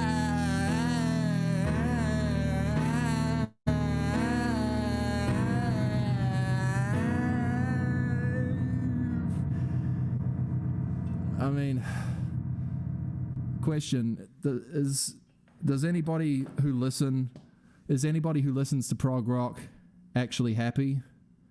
Rhetorical question, the answer is no, which means that ska is the greatest genre in the world. Hey, hey, hey, hey, hey, ska is the greatest genre in the world. Hey, hey, hey, hey, ska is the greatest genre in the world.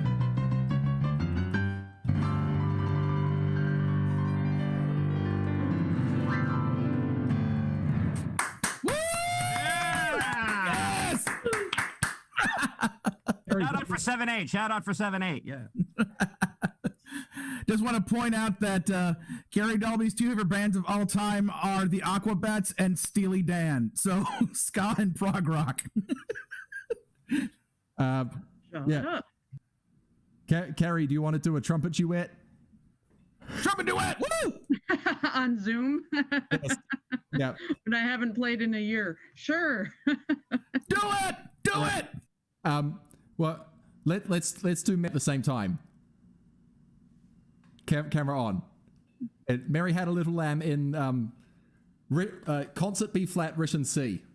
The Midwest accent, I think it is. So it's MarsCon. MarsCon. That was the 5th ska song today, just so you know. Excellent. Well, I've reached the age of 50. My looks have fallen from grace. So I head to the doctor to get a needle in my face. Botulinum toxin is its scientific name, but it's better known as Botox, cause the two are the same. I've got the upper middle class midlife crisis blues. Well, a couple of shots in my chin, I'll welcome the holy syringe. Put 2 shots in my forehead so I get a line-free fringe. Put 2 shots in my cheekbones and also in my neck. Yeah, all it takes is a single $20,000 check. I've got the too much disposable income midlife crisis blues.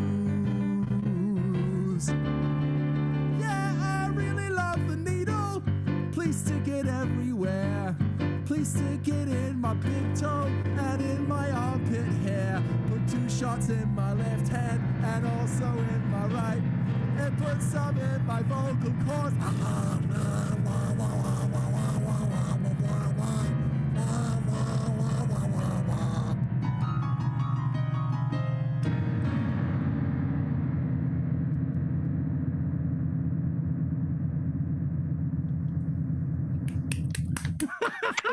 Is he okay?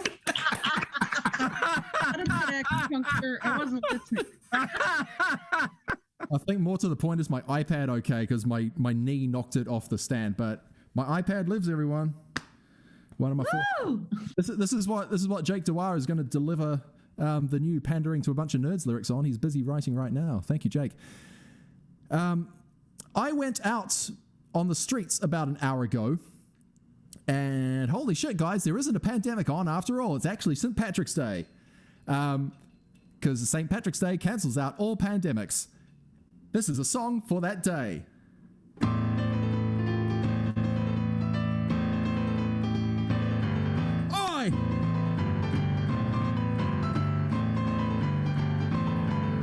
I watch it on the field, I watch it on the court. I love watching Boston sports. Boston sports, Boston sports, Boston sports, Boston sports. I freaking love Boston sports. Hey! Drink! Fight! Drink! The Patriots are awesome, and Brady is the bomb. I'm proud I named my firstborn Tom. Brady's wicked innocent, the greatest of all time. I love him more than rhyming with words. It's freezing in December, but I'll be wearing shorts.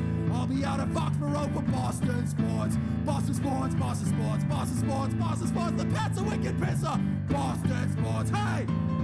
Drink! Cheat! Deflate! I love to watch the Red Sox and see the rain or shine. Ba ba ba, sweet Caroline. I took my son to Fenway. He drank 7 beers. He's 6 years old. 3 freaking cheers. My God, they can off me. I now pay child support. My God, they're getting nothing. Boston sports, Boston sports, Boston sports, Boston sports, Boston sports. My ex-wife hates me. Boston sports. Hey, drink. Pay money. Drink. I go to Boston Garden to watch the basketball. All those Celtics are so wicked tall. Got wasted on Sam Adams. I pissed in my seat and hit the pads in front of me. They called security. Security surrounded me. I punched them in the nose. They put the handcuffs on me. I kicked them in the shins. Then the cops arrested me and carted me to jail. I'm sitting on the concrete in my piss-soaked jeans, wondering what the hell I'm doing with my life. The constant erasure means I'll never see my son. I'll never see my son. I'll never see my son. I'll never see my beautiful baby boy. Thomas, Brady, Matthew, Damon, Benjamin, sustain pedal, slipping, Matt Damon O'Sullivan. He's just 6 years old, bro. 6 years old, he'll never know his father. And his father will never get to introduce him to Boston Sports, Boston Sports, Boston Sports, Boston Sports. My life's a freaking mess, but Boston Sports. Hey! 3, 5, ah!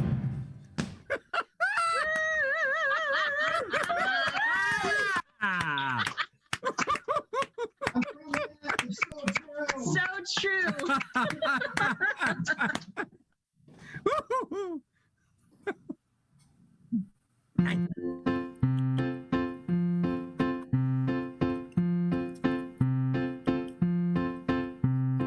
I am a cat. I am a cat and I roam the apartment all day. Okay. I roam the apartment all day. I am a cat. I am a cat and I lie on my side in the sun for fun. I like to lie in the sun. I am a cat. I am a cat and my mother will feed me the food. I like food. I lie in the sun and I roam the apartment, drink water and eat food all day. I am a cat. I am a cat and from time to time I make a merde. That's a word. That means merde. By now you've noticed I speak with an accent français. Cliché. Because French accents are associated with a disdainful demeanor and existential ennui. Je suis un chat. Je suis un chat et tu ne comprends pas ce que je dis. Mais oui, Luxki a son micro ouvert. Turn your mic off. Oh, you don't speak French. Merci Luxki. I am a cat. I was just roaming when mother came home with a man. This man. She likes him, but I never can. I meet this man. He touches me and immediately I attack. I fight back. Now his right hand has a puncture wound.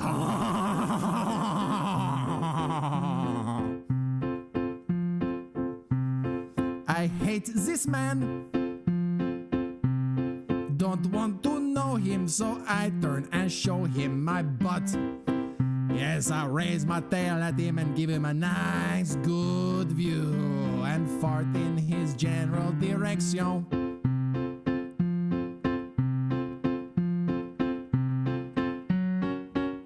The keychain shows the passage of time. Why is he still here? Why is he still here on the couch with his beer? It's not just, so I must jump on his lap and claw his left eye through his jeans.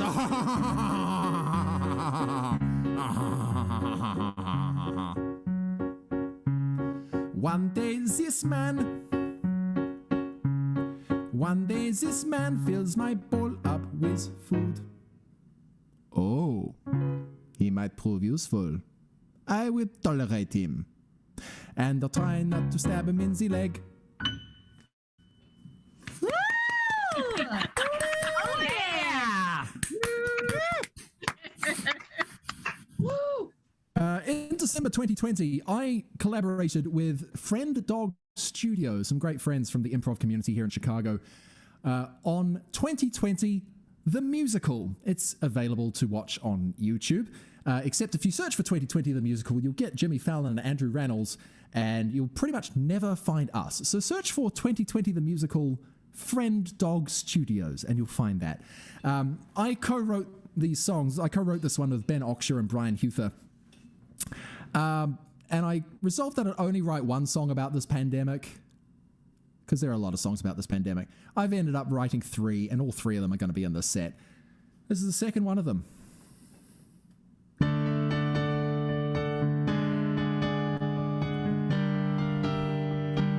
Thank you, Joey, in the Discord chat for posting 2020 the musical.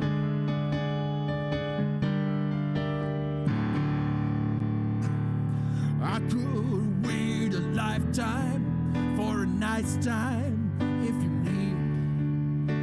And I could go a weekend, just a weekend, this disease.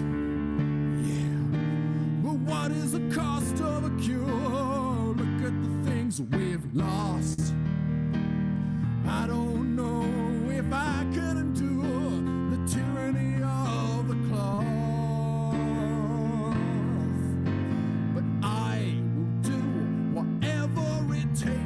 Unless what it takes is effort, and I will make any sacrifice unless it means giving up things. And there's no mountain I won't climb, and there's no bridge a bridge too far, except avoiding my local bar.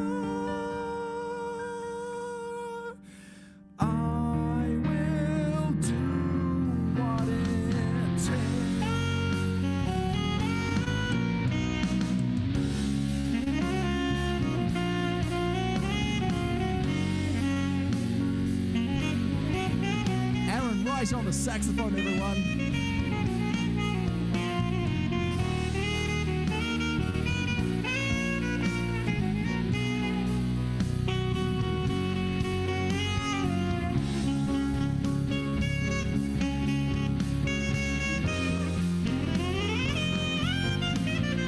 And I will do whatever it takes, unless it will change my lifestyle. From friends, unless they're my 12 closest friends. And I'll be strong and play my part until vaccines make me immune. My wedding is still going to happen this June. I will do what it takes.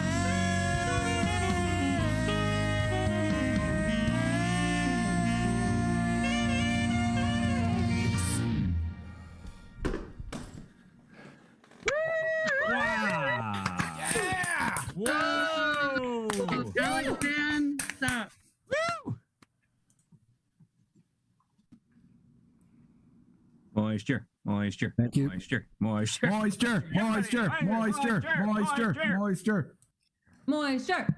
I'm sorry, moisture, moisture. Yeah, that's it. Yeah. Speaking of things that repeat quite a lot, this is a song.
Robbie, I finished writing the lyrics. Philip Class, Philip, Robbie? Philip Class, Philip. Robbie, where'd you go? Philip Class. Robbie, how are you doing this? Philip. Robbie, you're scaring me. Philip Class, Philip. WTF, Robbie? Philip Class. Philip motherfucking glass. Philip Class, Philip Class, Philip. I don't know what to do now, Robbie. Class, Philip Class. I did manage to get 3 verses in now, so. Philip Class. I got me a glass made of Philip. I fill up glass.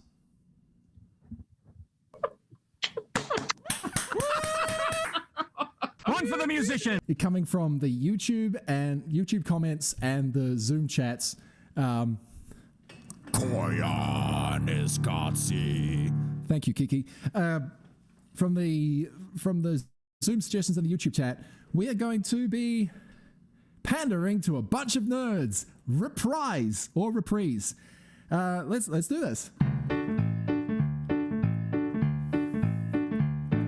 Remember when Gollum and Goku did meet to fight in a field outside of Twin Peaks? Lois Lane made a tough decision to have it broadcast on WandaVision. Pandering to a bunch of nerds. What am I doing? Pandering. Who are you? A bunch of nerds. Remember that time when Colonel Mustard got cancelled in 2004 by the Mythbusters, then went back in time with Doctor Who to see firsthand what Alexander Hamilton would do? Pandering to a bunch of nerds. What am I doing? Pandering. Who are you? A bunch of nerds. Remember when Kermit the Frog and Grogu destroyed the attack on Titan crew? Yeager was eaten by T-Rex Dark. The Titans live in Jurassic Park. Jake says, everyone turn on your mics and video for this one.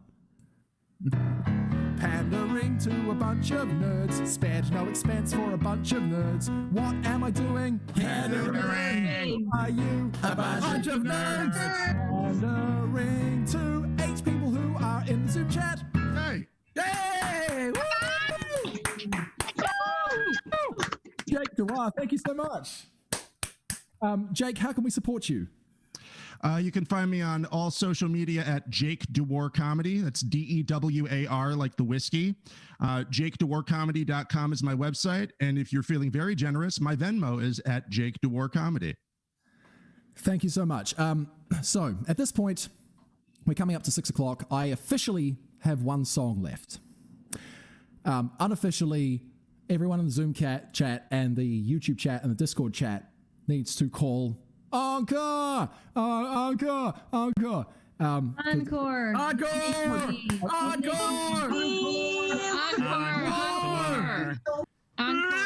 More ska! Now? Later. After the song. I said I'd only write one song about the pandemic, and then I ended up writing 3. This is one of them.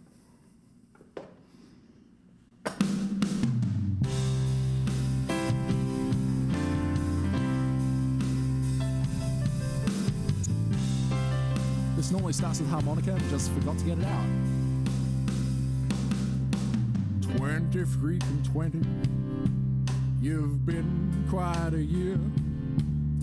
We can't go out and see live shows, but for a moment in time, we can play pretend with an experiment.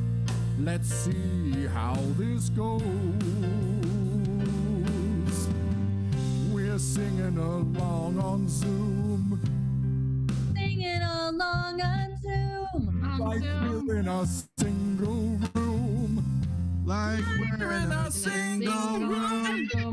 As we face certain doom. And as we face certain doom. Singing along on Zoom. We're singing along on Zoom.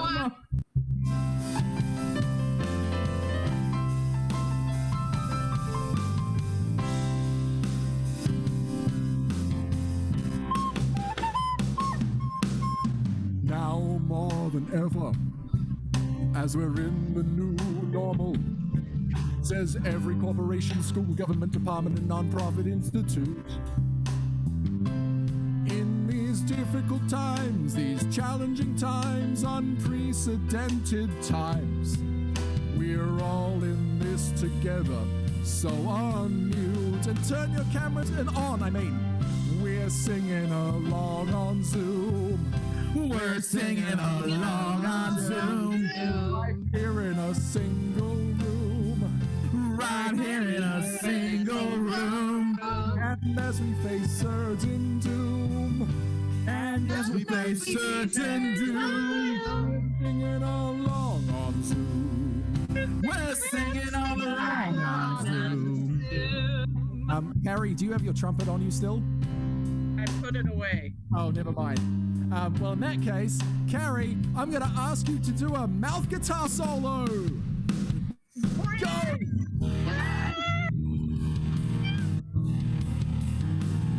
Excellent. Luke Ski.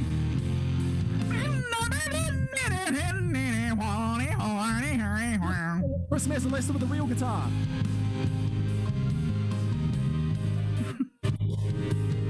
And finally, me.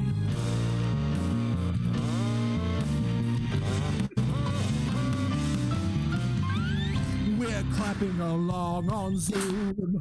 We're clapping along on Zoom.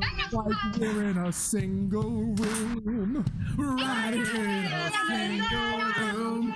And as we face certain doom. As we face certain doom. We're singing along on Zoom. We're singing along on Zoom. Big finish. All right. We're singing along on. Cut off.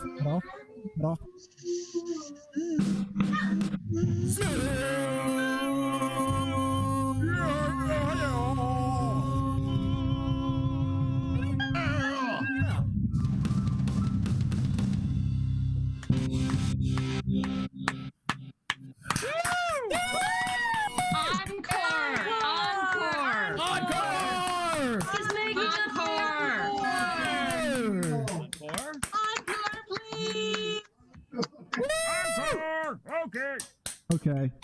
Who posted all the lyrics of Sad Puppies in the Discord chat? They are available online. Okay, only because you insist, I'm going to do an encore and it's in the same key as the previous song. I started with a parody, and I'm ending with a parody, and there are no parodies in the middle.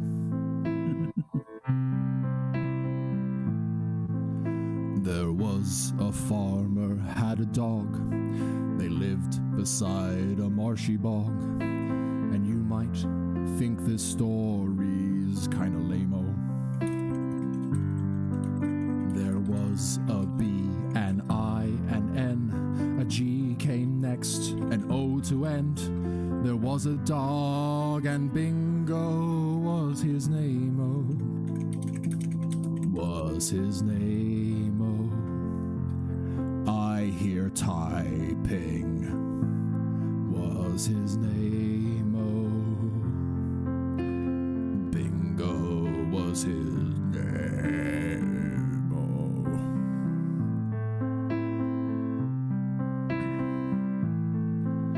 The farmer tilled his soil by hand, and though his plot was fallow land, he worked and strove and got by on what came-o. His yield increased from year to year, but still that dog retained good cheer. A loyal companion, Bingo was his name-o. Was his name-o. Was his name-o. Was his name-o. Bingo was his name-o. Second parody of Hallelujah this weekend, and St. Ian is correct. The farmer pushed his weary bones, but could not keep up with his loans. The banker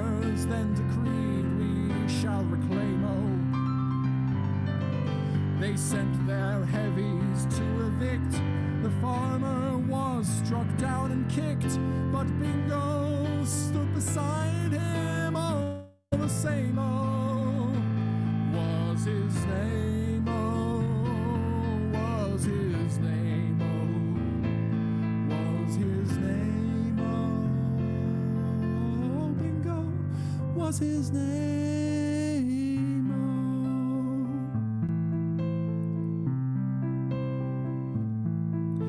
The farmer and his dog grew old, then Bingo passed one winter cold. The farmer, left with nothing, drank some Drano. My audience said, yeah, we should go. That was way too depressing for a comedy show. But no, they stayed and turned their mics on and cameras on, and they sang along with this sad refrain. Oh, 1 and a 2 and a 3 was his name. Oh, was his name. Oh, was his name. Oh, was his name. Was his name. Was his name. Was his name. Was his name. Was his name. Oh. 1, 2, 3, 4. B-I-N-G-O. B-I-N-G-O. Happy ending to MarsCon for Saturday Music Track. Thank you so much. Yeah.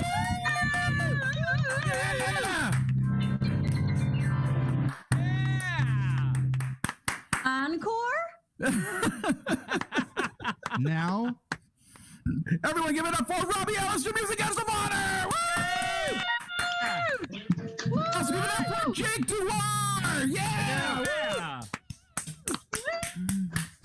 That was so You much have 9 minutes left. Encore. I got negative 6 minutes left. Oh, wait, we have... Oh, do I have a 75-minute set? Do I do more songs? Is that how it works? Yeah. Yes, please. More verses, everybody. No, I'm kidding. Basically, according to Abby, we have a few more minutes if you felt like goofing around a little bit longer. Please do.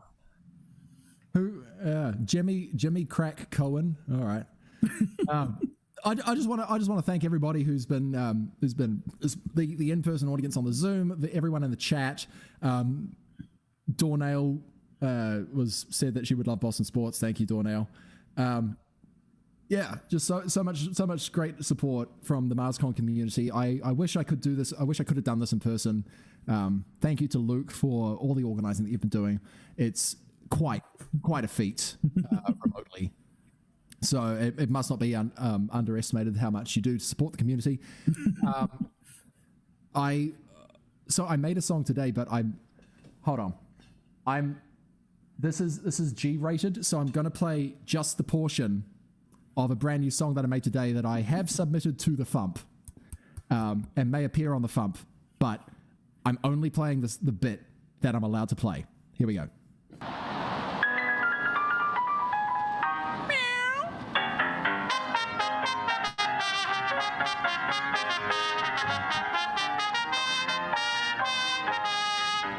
Certified freak, it purrs 7 days a week. Make that pull-out game so weak, it's wet. And that's all that you can hear.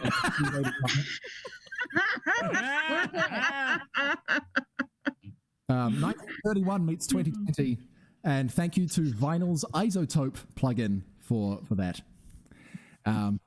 Yes, just thank you everyone. I'm not going to do any more songs after this. I mean,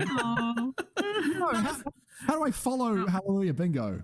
Yeah, but I want to tell everybody though, you were on the Fumpcast recently, which is up on the Fump's YouTube page, and you were there at your piano once again, and we started talking about that, and you just kind of knocked out, that whole song right there in front of us. And we were just like begging, like, please record this and put it somewhere. Dr. D needs to play it, blah, blah, blah. So I am so happy that you did. So I'll send it to the Dr. D. I mean, everybody's there are so many wop pussies. Wait, oops. I tried to censor myself. It's fine. Don't worry about it. It's fine. Good night, everybody. Thank you so much. Yeah, you can support me. You can buy T-shirts. You can buy CDs if anyone buys CDs in 2021. I mean, I still have a 2007 car, so CDs are occasionally helpful. That's robbieellis.bandcamp.com. My website is robbieellis.net. 2020 the musical. Search for that plus Friend Dog Studios. And I will keep thinking about a second album and probably not actually doing any of it. Well, cool. Again, thank you so much for this. I hope that we can get you out to Minneapolis one of these years for proper MarsCon in person. Sure, for sure. And there's so many songs on your album and so many songs of yours I've heard that aren't on albums yet. Carrie and I do a podcast and we play comedy songs in between our talking breaks. And there's so many songs. It's like, I don't know if Carrie got to your concert at Fump Fest, but it's like, if Carrie hadn't heard these yet, I'm like, Carrie's going to love this one. Carrie's going to love this one. I completely missed that concert. You mean in 2019? Yeah. Yeah. Completely and utterly missed every bloody second of it. It's like, she's going to like the symphony song. She's going to like the ska song. She's going to like the cat song. It's like... my fiance and I visited Minneapolis 2 or 3 years ago. Great during summer. I love it as a city. I love how much they support culture there. Minneapolis Public Radio, the Minnesota Orchestra. They're just like some great institutions. The Guthrie Theater, all of that. Yeah, it's just a really choice city, and I would take the chance to visit again, 100%. Well, cool. And St. Paul rocks too. Yes. Okay. Well, Oh, sorry. Yeah, I haven't actually visited St. Paul, so I must put that on the list. As a St. Paulite, I'm required to say that. Yeah. Well, we got about like 3 minutes left, so I just want to give a quick plug for what's going on tomorrow. Starting at let me think, Central Time Zone. That would be 1 p.m. We're going to have a concert by Insane Ian, so be there for that. But that'll be followed by Ukla the Mock. That would be Adam and Rand coming on to do a Ask Me Anything, where we'll be taking your questions live from the YouTube chat. So it'll be like, bleh, and crazy. And then after that would be, my brain. That would be, Grandpa Choco, a.k.a. Throwing Toasters, will be doing a half-hour set. First time he's been back to MarsCon in a while. Then we'll have former MarsCon guest of honor, Tom Smith, will be performing. Woo! And then we will be ending with our, what we call the Comedy Music Smackdown, where a whole bunch of us will come back and each perform one more song. Usually a cover of a funny music song, sometimes not. It just depends on what happens. This year's weird, so I'm rolling with what we're doing. So yeah, and if you're interested in going to the Space Oddity room party, there's information about that online at places. Go find it. And anybody else have things to say? Thank you, Chris. I was gonna say it out loud, even though I already said it in the chat. I think that Robbie's concert was one of the most pandemic transcendent moments of the pandemic for me. Yes. You transcend things. Woo! Mom, you need to unmute yourself. You were trying to say something a second ago. Can't you read my lips? Oh. How's Momsky supposed to take the group photo this year? Can everybody get on a screen and we can somebody can do the screen? Yeah. Print screen. I have been screenshotting a lot of this. So. Thank you, Mom. I usually, Robbie, I usually do a lot of photos. I think I have photos of you from Fump Fest too. Oh, lovely. But anyway, try to get some kind of a screenshot if I'm not available. Get as many people on just for the photo. Cool. Go for it. All right. Well, it is 4:14. It's time for us to wrap things up. I want to give also a hand to our stage manager, Abby Narvison. Give it up for Abby. Hey. 6:14. So again, thank you, Robbie. Thank you, Jake Dewar, for helping out and doing the speed writing and everything else. Thank you. Hey, there's Abby. Hi. Woo! Thanks to all of our studio audience members for being here. As crazy as it's all been. But yeah, see you all tomorrow at 1 p.m. Central for more MarsCon Comedy Music Track.